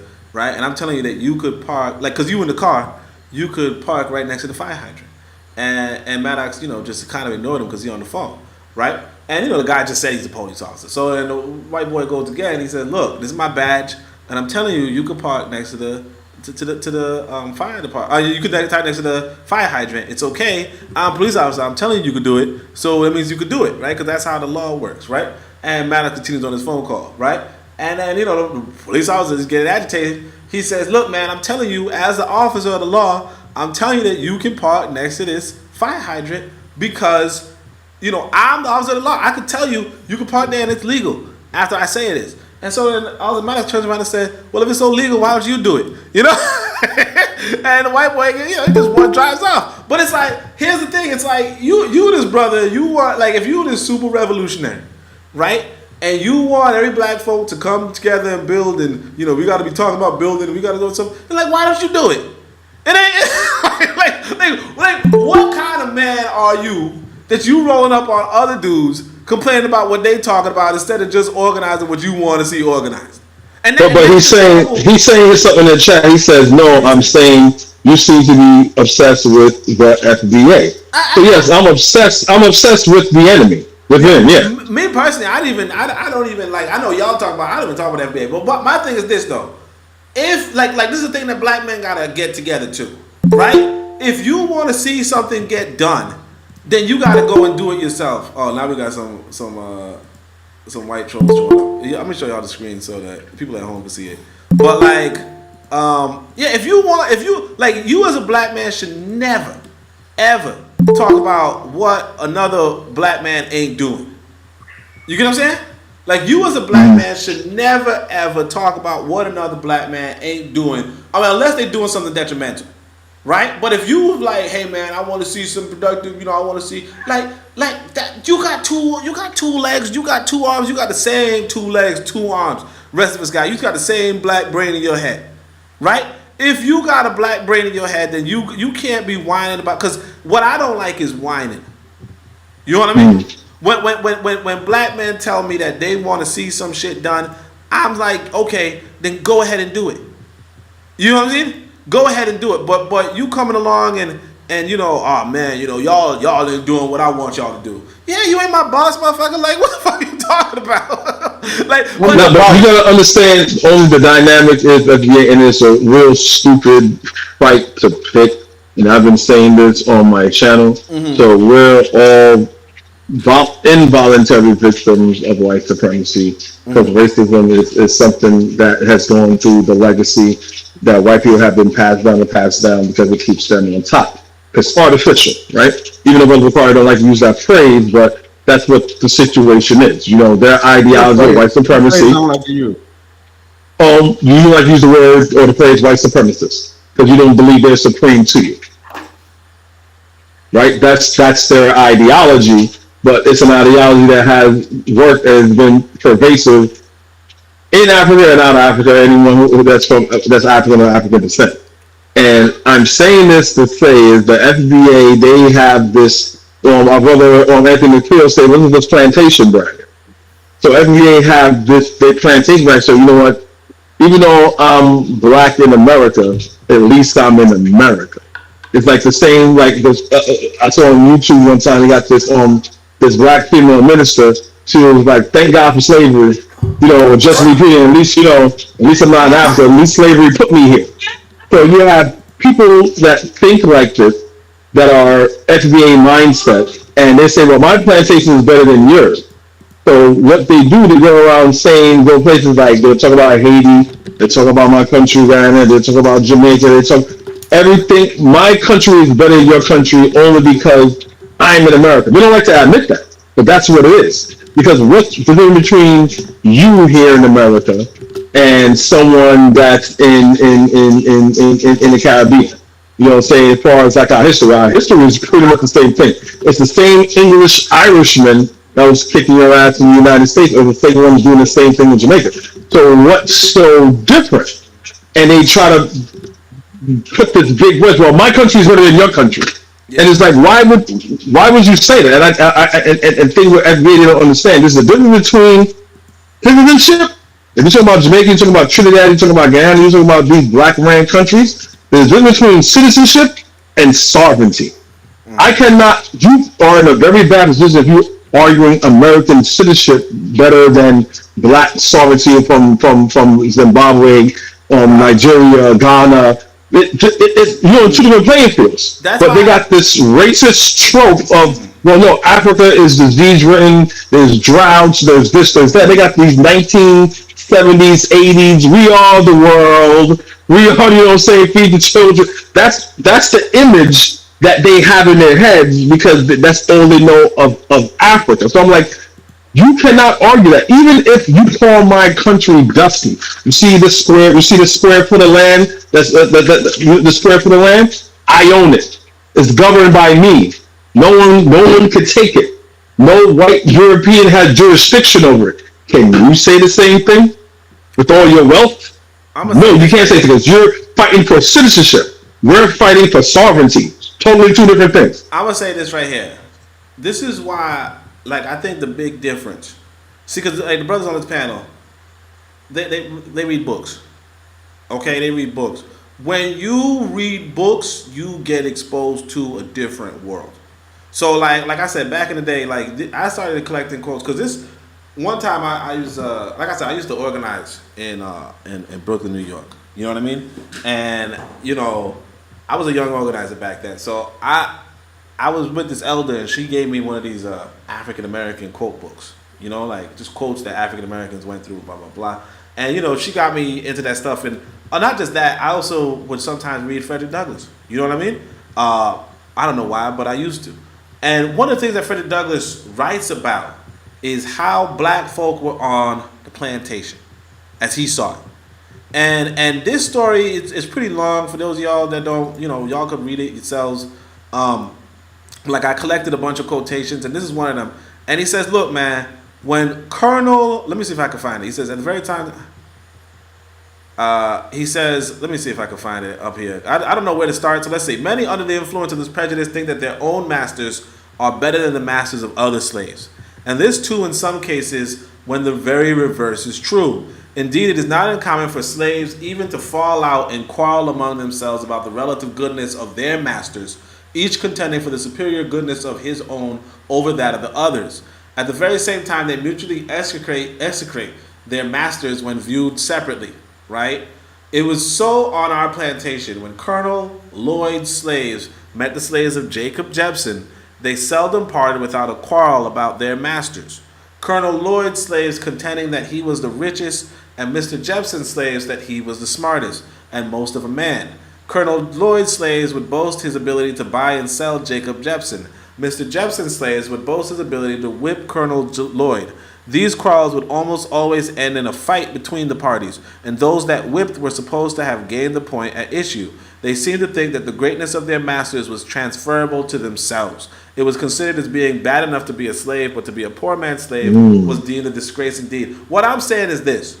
Wow. What I'm saying is this. Oh, hey, Arnold, before you continue, hey, I'm gonna step off, man. Thank y'all for letting me speak. Oh yeah, thank you for letting me speak on your panel. Thank you for being up here with COVID. And I want everybody in the chat to remember, man, this is the pro-black perspective. The host is only 54. When y'all come in this room, y'all wipe your damn feet, smash the like button, and share the damn live.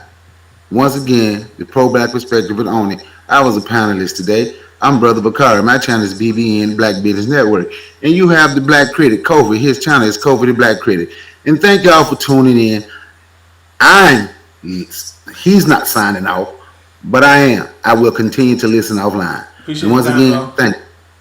All right, peace out to you, Brother Bakari. Yeah, appreciate it, bro. What I was saying about Frederick Douglass is that, what he is documenting is that there is some sort of psychological shit that could happen to black folk where they will boast on the worst person they know, right? Just so that, and they will boast against other black people who ain't under that same worst person they know. You see what I'm saying? And so, you have that going back to Frederick Douglass's time. Okay? You have Malcolm X talk about that. He said, you got these Negroes saying, my country, our astronauts, I'm the only Negro that lives here in my neighborhood. It's an acceptance thing. And me, I don't even get mad at them because I'm like, these is just a product of slavery, post-traumatic slave. These are just mentally sick people. And I understand it because one thing I do understand black people in America or the most in the diaspora as a whole. But when I read, if you check out, I think a lot of people don't check out Eric Williams. He wrote about slavery, a lot about slavery in the Caribbean, right? And when I read Eric Williams' Slavery in the Caribbean, it was brutal, it was horrible. Oh yeah, but the Americans, it's something different. It's worse. It's worse. They bred black people. Yeah, and so what it is, I understand. Psychologically, you had to deal with a lot of things in order to cope. But the other end, it's a double-edged sword, but the back end of that is that you had to cultivate a lot of backwards ways, a lot of backwards thinking in order for survival. So Dr. DeBruce says with post-traumatic slave syndrome, what he's saying, we have normalized dysfunction. So once you normalize dysfunction and now you're free, this mode of thinking is no longer necessary. You need to get rid of it. Now those same black people look at you like you're crazy.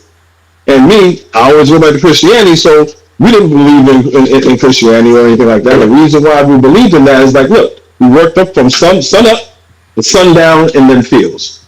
Someone said, hey, look, y'all niggas want a day off? And then, again, to further indoctrinate you and to make you passive, okay, you're going to adopt Christianity. You want to be good Christians, right? Yeah, good. You get Sunday off. So what you had to do, so if you were part of the Ifa people and you were some of the Orishas or you were a Muslim or something like that, you got to tell your people, like, look, we got to pretend to be goddamn Baptists and Lutheran and all this bullshit because, look, we get a day off, at least we'll be together. So that survival tactic turned into reality, right? It turned into reality where, like, nah, we were always Christians. And you can't even tell your own people that now. Like, this was a survival tactic. Even in my family, they'll fight you tooth and nail. Get it. I don't care. I'm trying to figure out what Jagan's going on about. Jagan's saying, I know some people are saying just ignore it, but I want, because we're talking about black masculinity, I want to talk about it. And what I'm saying is this: Jagan is saying, woo woo, pull up the comment talking about that. I don't know what that means. Right? But then he says, now that's whining, only tried to put that weakness on me, LOL. Now, I think he was trying to... He needs to come up. He needs to come up and clarify if he got all the, he's talking. He needs to come up and clarify. At you, but it's like, this is what I'm trying to say about, you a black man. Like, if you are a black man and you are a black man that goes through a rite of passage or some shit, right? What are you doing? Like, what are you arguing with another brother for? Like, like, how are you building if all you want to do is argue with another brother? Or, you tell me... He said that was 10 minutes ago. Yeah, exactly. And then he's going to say, now that's whining and only trying to put that weakness on me. Like, what are you trying to now divide me and my brother for? Like, what is this shit, man? And you doing this in front of the ladies, too. It's like, if you a brother, you supposed to come up and be like, look, here's what I want to say. And then people hear what you got to say and you let it be. Right? But instead you want to be like, oh, I want to fight these other brothers, or I want these brothers to fight. Like, what kind of bullshit is that, man? You have to understand during the transatlantic slave trade from the shores of West Africa to the hills here in North America, you had that traitorous African that knew what was going on. Like, look, I know I'm sending my people into slavery. Yeah. So I know it's not just us being POWs. I thought it was just POWs. Oh no, they sending us somewhere where we don't know. And then it's the same people. So we got those traitorous Africans. Then you got these black people here that intermingle with white people, right? To me, this is this traitorous African and white person showing up in their DNA, coming out as them, trying to divide black people up, even though they got black face. It's like the first thing that Jagan does, and I don't know Jagan. I don't know. Maybe I do. I don't know. But first thing Jagan does is come in and start talking shit about people listening. Like what do you get from that? Hey man, y'all listening to these people? Like, what the fuck? Like, you're a grown damn man. You're a grown damn man. But only, let's not give too much energy. because this person could be white. Like on my Facebook, they had this person that got a white person. Oh, okay. I feel like this person might have been on Koku's panel one time. I don't know. Like I feel like I the name sounds familiar. So it's like Jiggin. I don't know if it's Jiggin because jargon that could be. He could be East Indian. He could be a freaking coolie boy for all I don't know. Yeah, but that's what I'm saying. Jiggin. Like you're right, man. I don't need to like. But it's just for me. It's like when we talking about being a black man. Because if you're a black man, you're supposed to like you see what Brother Bakari do. You see what Kofu did. You know, they're like, look, I'm a black man. I want to come up and say my piece. That's what you're supposed to do. If a black man says, here, man, here's a mic for you, right? And you sitting back, the peanut gallery, that's what they used to call it. You sitting back on the peanut gallery talking shit about the black men who decide to stand up. There's something wrong with you. Like you're not confident. Exactly. Like, look, Kofi comes on. And he's confident with what he got to say. He present, I was telling this brother earlier today, because this brother said he gonna go for an interview for a job, right? And so I told him, look, when you go to this interview, make sure you present yourself as competent, confident, and reliable. Because nobody wants to hire nobody who's not reliable. But also, you got to be competent and confident. And one of the things that you do when you were when you didn't have confidence, if somebody put a mic in front of you, or somebody said, anybody got questions, or somebody said, does somebody want to, can somebody rebut this? You sat back and didn't say nothing. You remember that time, right? But then you got to see, these brothers came up and said, look, I got something to say. I got a voice. I'm a man. And I give the same opportunity to all the brothers, but instead they hear, look at this. Number one is fighting. You said I was whining. I said Bakari was whining, and I said you was putting that on me. Like, what are you doing?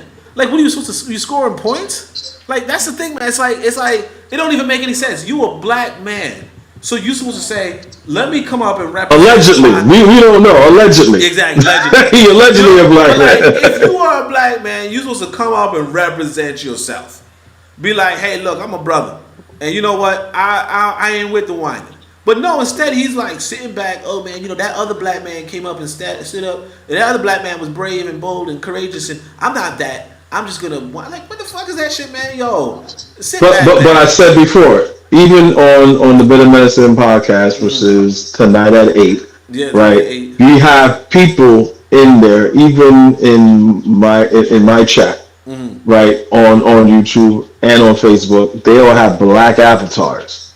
And you like, wait, how this person is speaking, is moving is not a black person. Not even a coon sellout black person. But this person just sounds off. And I'm like, oh, this person's white. I'm like, oh, you're white. Oh, you're white. That's so what if I am? White people up. I'm like, oh, so I'm not even mad no more because you white. Exactly. And you got, this person had a picture. I think I put it on my community post on my channel. He or she has a picture of Whoopi Goldberg from The Color Purple. So I'm thinking it's a black person. Nah, that's probably one of the white troll stuff. But look, that's the thing though, right here, man. I'll be honest with you, man. That's why a lot of times I like to bring people up because black folk got a different voice.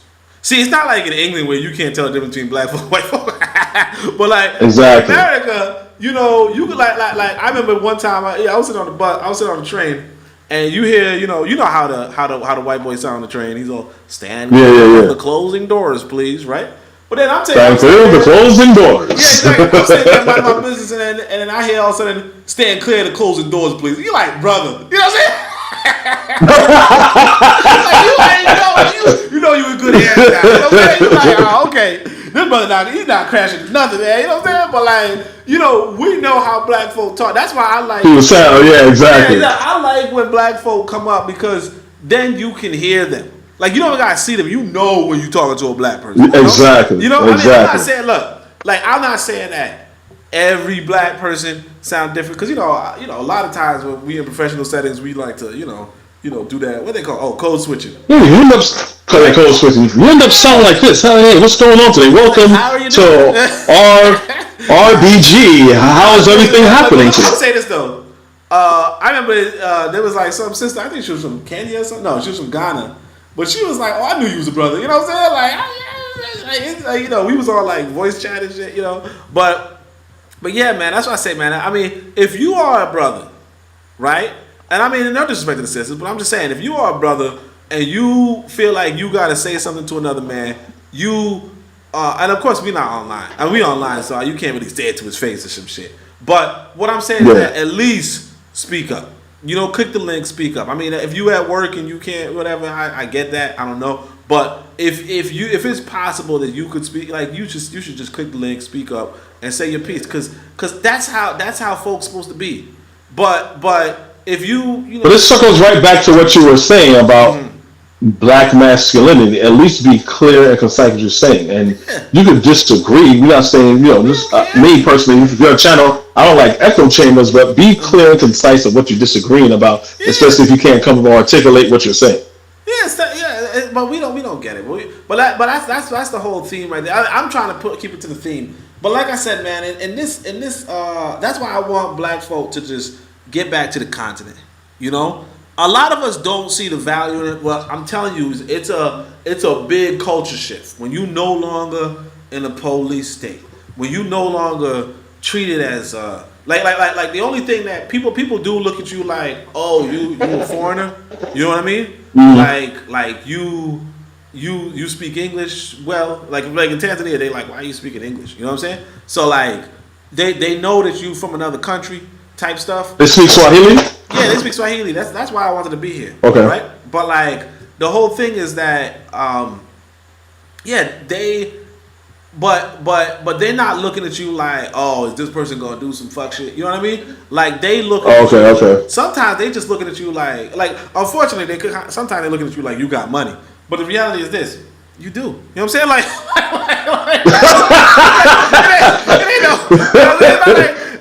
like, how do you think I got here? Look, man, look, let's be for real, man. You know, a plane ticket is like, you know, like a year's salary here. So if you just doing a plane ticket, word? Wow. Look, man, folks ain't got no damn money here. You know what I'm What's saying? what is what they call the dollar there in Tanzania? Oh, the shilling? Yeah, they call them shillings, but you know. It's a shilling? Yeah, shillings. Oh, that's English standard, shilling or pound. Shillings. But like for instance, I was at the ice cream store. No, I think I was exercising. So we was walking. Only if I drop off, that means that my phone is dying. So I gotta leave soon. Too. But I'm gonna say this, that like, yeah, we was at the ice cream store and like you know, there's like little ice creams you could buy. So I got my wife and my son ice cream, and then the cashier like there was a little girl working at the store, and she was all like, you know, they were all talking to each other like, oh, you know English, like, you know, unajua Kiingereza, right? Like, you know English, right? And the little girl was happy to see somebody speaking English. Like they was just happy to see people speaking, you know, foreign language or some shit. And but they didn't understand a word or whatever. And, you know, they smiling and they looking at us and, you know, staring at us like, oh man, these you know, these black you know, black Americans or black whatever, right? Like they just liked us. You know, of course I said I was a black American, then I said, nah, I'm Jamaican.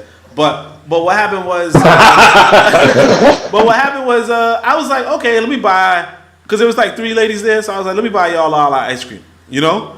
And then later on, well, there was some dude looking at me like, you go buy me? I'm like, no, I ain't gonna buy no motherfucking dude no ice cream. But like, there was another sister. See, you say you don't use the word gay. That's where I use the word gay. Like, nah, nigga, that's gay. I ain't buying no grown man ice cream. And look at you, lick the ice cream. I'll buy. You know what I'm saying? But like another woman comes on like, hey, can I get one too? And so I decided to buy that, right? And so basically I spent an extra 1,200 shillings, you know, on day 4 ice creams, and you know, I got a good impression, and they was like, oh man, these guys are so nice, they're so cool, you know, Americans are cool, black Americans are cool, Jamaicans are cool, all that shit. Guess how much 1,200 shillings is? Guess how much 1,200 shillings is? I was balling. Guess how much 1,200 shillings is? In US currency. In American money, that's like 60 damn cents. Balling. Nah, 60 cents, bro. man. Nah, balling. No way. 60 cents. No way. I'm for 4 damn folk balling for 60 damn cents, man. That's the like this right here, man. Like, you got money. Nah, I gotta come down there, man. If the currency is like that in this country, man, you got money. Like, cause people looking at you like you got money, man, motherfucker, you got money. You know what I'm saying? Wow. Like if you like I had a video on my on YouTube what my apartment looked like, and it was like my rent was like $200 a month or some shit, and my apartment was like sky view, you know, 3 bedrooms or something, like 2 bedrooms and you know two large bedrooms, a private bath and all that. Like it was just like. And that was $200 a month, man. Ah, man, it was the life, boy. I shouldn't say boy, but you get what I'm saying. But yeah, let me. But I've been looking because I haven't gone yet because I'm trying to figure should I go. I want to go to either Cameroon, Nigeria, or Ghana. No Nigeria. For my first trip there. So Ghana is where I went first time.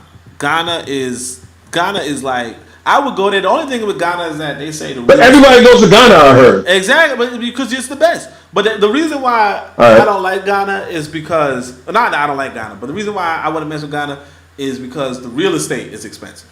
You get what I'm saying? So like they got New York prices for like if you want to like buy a house or rent a house. So you know that's the difference. But like now I'm trying to buy one over there. I'm trying to like visit, see if I like it, then buy. I don't know what you kind of like. You got deep pockets. You could get whatever you want. But like, I mean, yeah, I wouldn't. I mean, I can't afford that. You know what I'm saying? Like, I'm gonna be real. I ain't got deep pockets like that. Bit of Medicine's here. It says peace. Make sure y'all check out Bit of Medicine in 4 hours.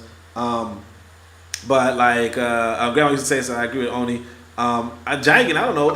Bit of Medicine, you know Jagan, right? Jagan's a brother. I don't know. But he says LOL echo chambers and no as in negative one person is fighting. I don't know what that means, man.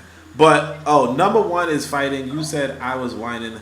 Yeah, who cares, man? Brother, like who cares?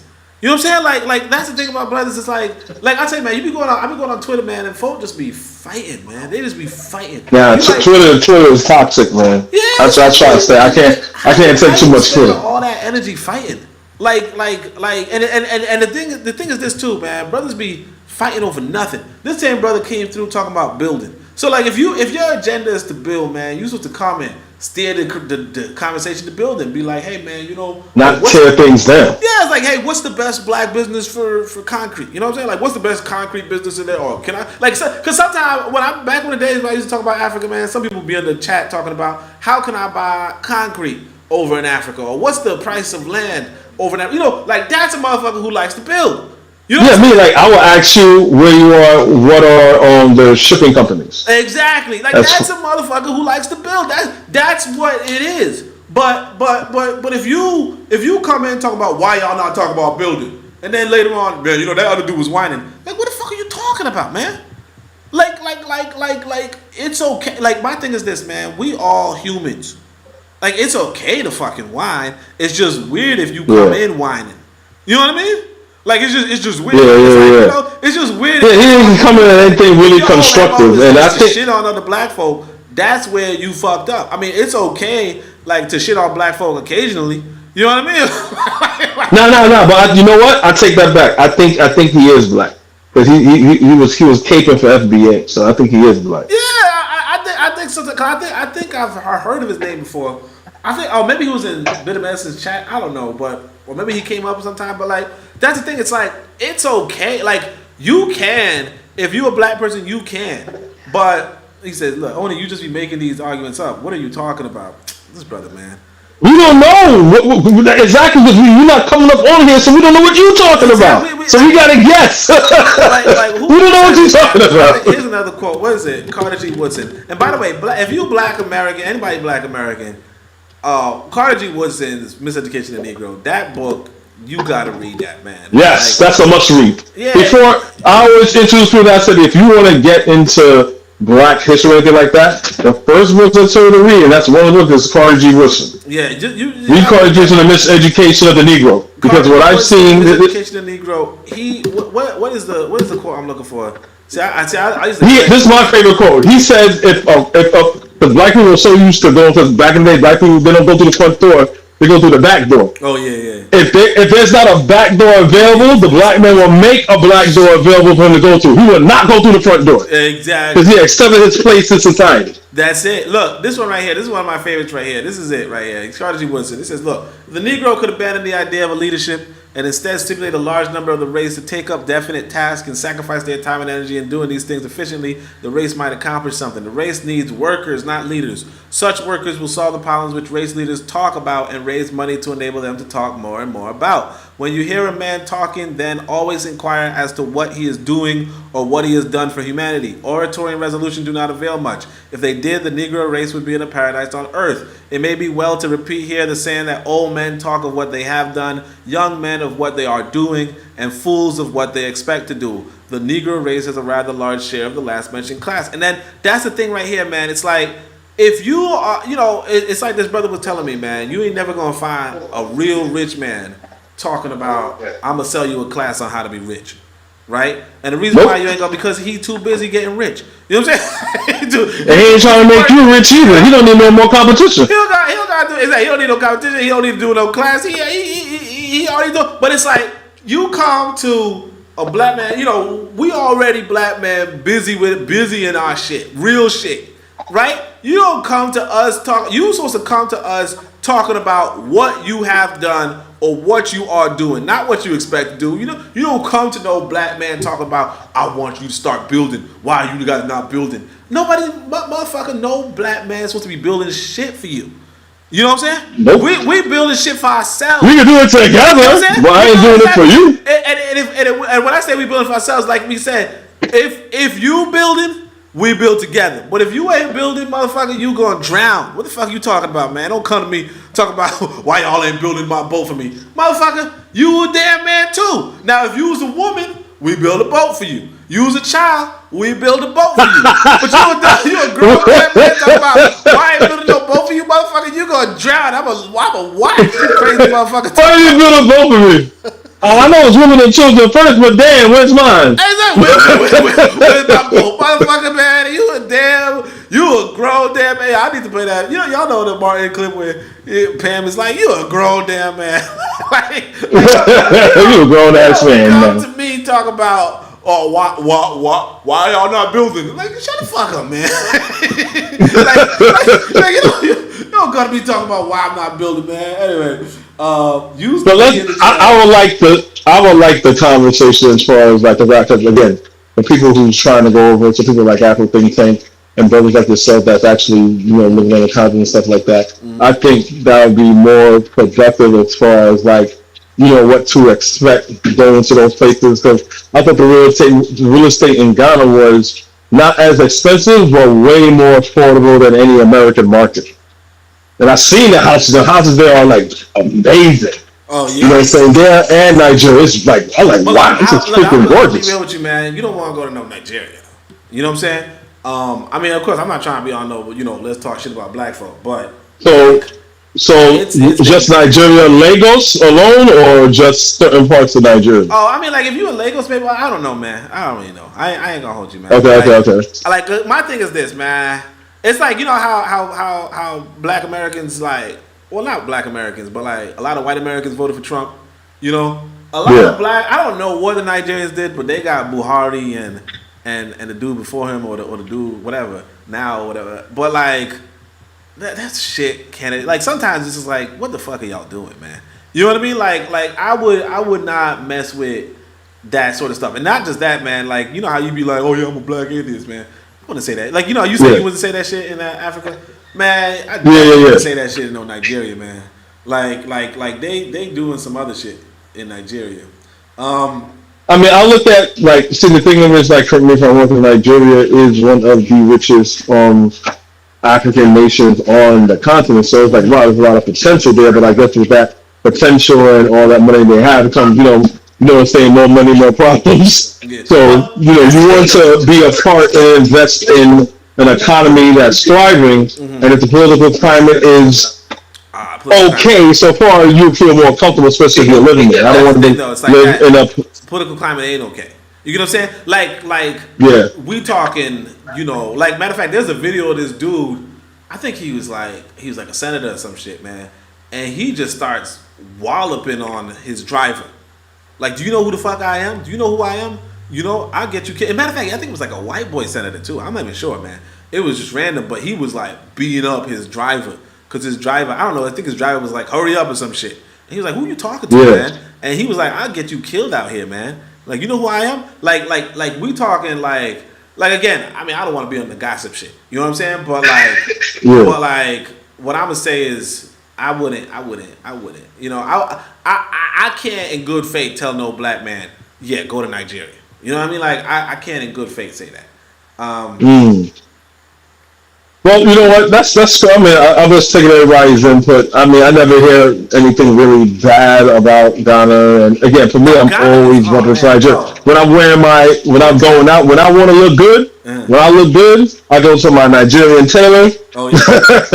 And I wear my African garb and everything, and they hook me up. Always come to Nigeria. Country is safe. Ghana is safe. Like you ain't never seen nothing safe like that. Tanzania, where I'm at, safe. Okay, like I said, man. Even though people know you got money, nobody trying to rob you. And here's the thing: in Tanzania, man, I also say this when Brother Carter was here. Like the kids, man, not just the kids, even the young women, just respect you. You know, so like when you walk in, they be like Shikamo. Like the only problem with Tanzania, the reason why I can't recommend it is because they just speak Swahili, so you can't understand what people saying. But like, the kids, they see you. Anybody, they see you, they say Shikamo. You know, which basically means, you know, I sit at your feet or something like that. And you usually say, like I respect you or something like that. But like you got like 2-year-olds, you know, as soon as they see you, Shikamo, you know, and then my problem is that you might see a, you know, PYT, pretty young thing or something like that. And of course, I'm just saying that. But like, you know, like a 20-year-old lady talking about Shikamo, like, you know, basically like, hey, old man. Like, what the fuck you talking about, man? I'm like, you know, I still got it, but whatever. Like, it do be pissing you off because you're like, hold on a second, man. You know, because you thinking she looking at you like she gonna say something nice to you. You know what I'm saying? When she's like, Shikamo, you know, hey, old man. You know, like, man. But yeah, man. In this country, man, you got respect. You got like respect on the streets, man. Respect on the streets from like babies. You know what I mean? Like I don't remember, like if you walking around New York City, man, the little kids ain't even looking at you. Which is okay. Like you ain't even trying to look at no little kids, so it's like you don't give a shit. But like in Tanzania, it's like, man, the little kids, man, like kids can't even talk. All they know to do is be like Shikamo, like I respect you, my old man. You know? From birth. So it's just a different vibe, man. It's a different vibe. And again, to me, look, I know I'm probably a little older than you, but even in my generation, even like my parents' generation, you know, our parents, they had that. So wait, so you're Jamaican and you were in the States here, then you went to Tanzania? Well, all right. So real talk, I'm like American, but like my parents are Jamaican, so it's like. All right, cool. But you know, like, so but we all. You gotta say you Jamaican now. I ain't American now. I ain't vote for that motherfucker at all, man. I can't even vote. You know what I'm saying? but even Black Americans, right? It was a time where there was a sense of, that's what I'm saying, the problems we have now when it comes to community, old versus young and stuff like that, it's generational. It's not really just us, but I don't care about other people.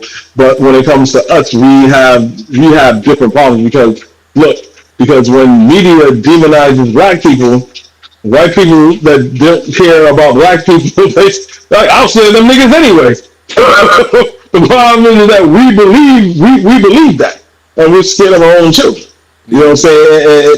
It shouldn't be like that. So the fact that you're on a continent and they still have that old school way of respecting elders, and there's a relationship between the old and the young. That's why one of the things we did in slavery was to break down the family. You know, we all know that. All of our leaders, and that's what I would say, is the breakdown of the family. Yeah. That was our strength. That's what I said about the masculinity. That's the full circle right there, man. It's like, we don't have, like, if you have, like, you don't have the Black men because you don't have the strong Black families. If you had Black men, you would have strong Black families. But a lot of times, and again, there are exceptions. You know what I'm saying? But, you know, the rule is that, you know, like a lot. Matter of fact, a lot of Black families aren't even gonna have no Black men. Period. But as well, on top of that, though, the way how the women look at Black men is like, oh man, I don't want no Black. Like, you know, like a quote like Black men ain't shit. You ain't really gonna find that. I'm not saying you can't. Look, I'm not gonna say you can't find that in Tanzania, But it's nothing compared to we would be here. Yeah, you could find it in America. Like you don't gotta look. You know what I'm saying? Too hard. Like, you don't gotta look too hard. Yeah, you don't gotta look too hard if you want to. Only you be on the train. Like you could be on the train. Yeah. Yeah, you be on the train with a whole bunch of black people. Like and if one girl say, niggas ain't shit, and you gonna have some girl say, Yeah. Always, man. All nature says family is divine. That's why they tried too hard to destroy the black family. All right, look, I'm gonna leave it here. Although I probably should, I mean, because my thing. Yeah, my joint's about to die, so yeah, I think it's a good spot to leave it, man. Oh yeah. I like how we came full circle on what masculine is, and basically, it's the black. I appreciate. I'm glad I caught you because I could never catch you. Yeah, I could never catch you. Right now it's 11:30 for my time. What time is it right now? Where you at? 11:30. It's late as a motherfucker. At night. Yeah, 11:30 at night. 11:30 p.m. But it is. Damn, man, you be up early in the morning for a bit of medicine. So yeah, I see when Kofu says, "Yo, thanks for coming through." So it's like morning time for you. Yeah, it's morning time, man. It be like 3 a.m., 4 a.m. I mean, sometimes we go on nap and then waking up just to come on the show. But I think I might stay up today and check it out. But yeah, I appreciate you. That's why I can't catch a lot of other shows because y'all be like, time difference. Yeah, 4 a.m. Yeah, it'd be like 4 a.m. and I'm like, I can't. I can't get off, but I appreciate you for coming through, man. That was anytime, brother. Hopefully I catch you there. If you sleep, it's alright. We all understand. Yeah, all right, man. and look, even though Jagan talking shit, I'm gonna appreciate Jagan too, just because they talking shit. Whatever it is, at least you dropped a comment, even if it wasn't a good comment. So Jagan says, so that's why I'm reading it. Just because you still got to respect folk for. Like I said, I like confidence. Coming through, yeah. Yeah, but if you confident enough to even be, disrespectful, at least you confident enough for that. So, so I'm gonna just read it. He says, "I'm not FBA. Well, I don't call myself FBA. I'm African. I'm black. I'm Afrocentric. That's why the echo chamber comment was funny because sometimes you only forget what you said earlier and then hilariously put it on me. But again, I don't like the fact that the dude's whining.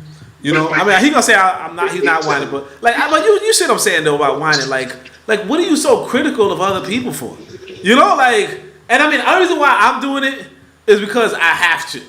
You know what I mean? Like normally I would just ignore some motherfucker. But because it's my show and he's in the comments and I gotta give the motherfucker respect, just for being in the comments. That's the only reason why I read it. But I'm kinda saying, brother, you don't gotta do this kinda this corny shit. Well, you wrong. I'm right. You wrong and I'm right. Okay, my guy. If another dude is wrong, that's okay. You know what I mean? It ain't the end of the world if a motherfucker's wrong. I mean, he not again. If we are supposed to be providers and protectors, the reality is this: as long as that dude is providing and protecting for his family, it don't matter if he's wrong. What I know is even if I disagree with something Kofi said. Right? Even if I disagree, it's I know this brother's gonna hold down his family, regardless. So it don't matter if I disagree. It don't matter if I say, man, you was wrong about so and so. It don't care. I don't care. Because I know this brother gonna hold down his family. He gonna hold down his kids. He gonna make sure his kids got good education. 10 years later, 20 years later, he gonna be like, oh yeah, there's my grandkids is doctors and shit. I already know he doing what he gotta do. So I don't care if he wrong about some shit that don't make a difference for me. You know what I'm saying? Exactly. But if you just sit in the chat, so the only reason why I'm even entertaining this brother because brothers in the chat. So I got it.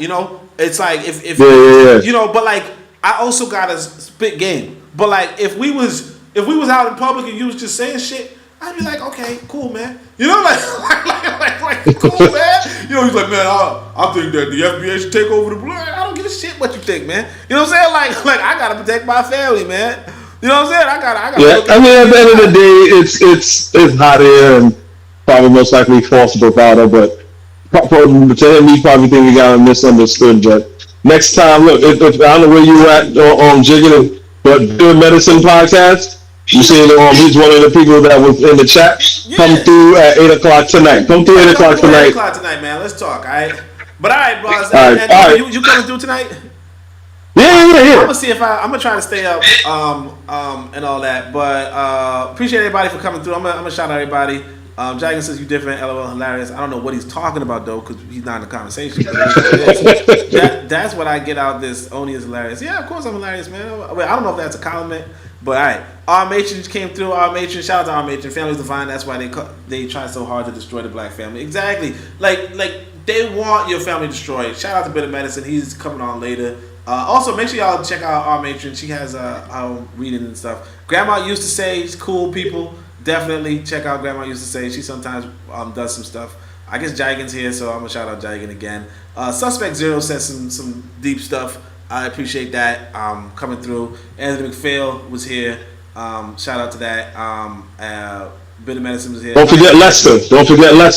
Oh yeah. I'm not gonna disrespect the bro like that, but yeah, I got you. Lester was not joking. Brother Bakari was here. Shout out to Brother Bakari, and of course Kofi was here. Kofi the Black Critic. So make sure y'all check out Kofi the Black Critic. Yeah, if you got anything else to say, you can say your piece.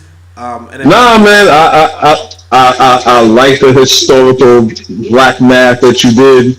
It was like I just like your precision when it comes to topics and how your guiding light is the master teacher. You know what I'm saying? You're going to Delaney, you're going to Clark, you're going to Frederick Douglass, you're going to Carter G. Woodson. That's the purpose of reading and learning from these people to make your life and to know what it is a black man, who's your enemy.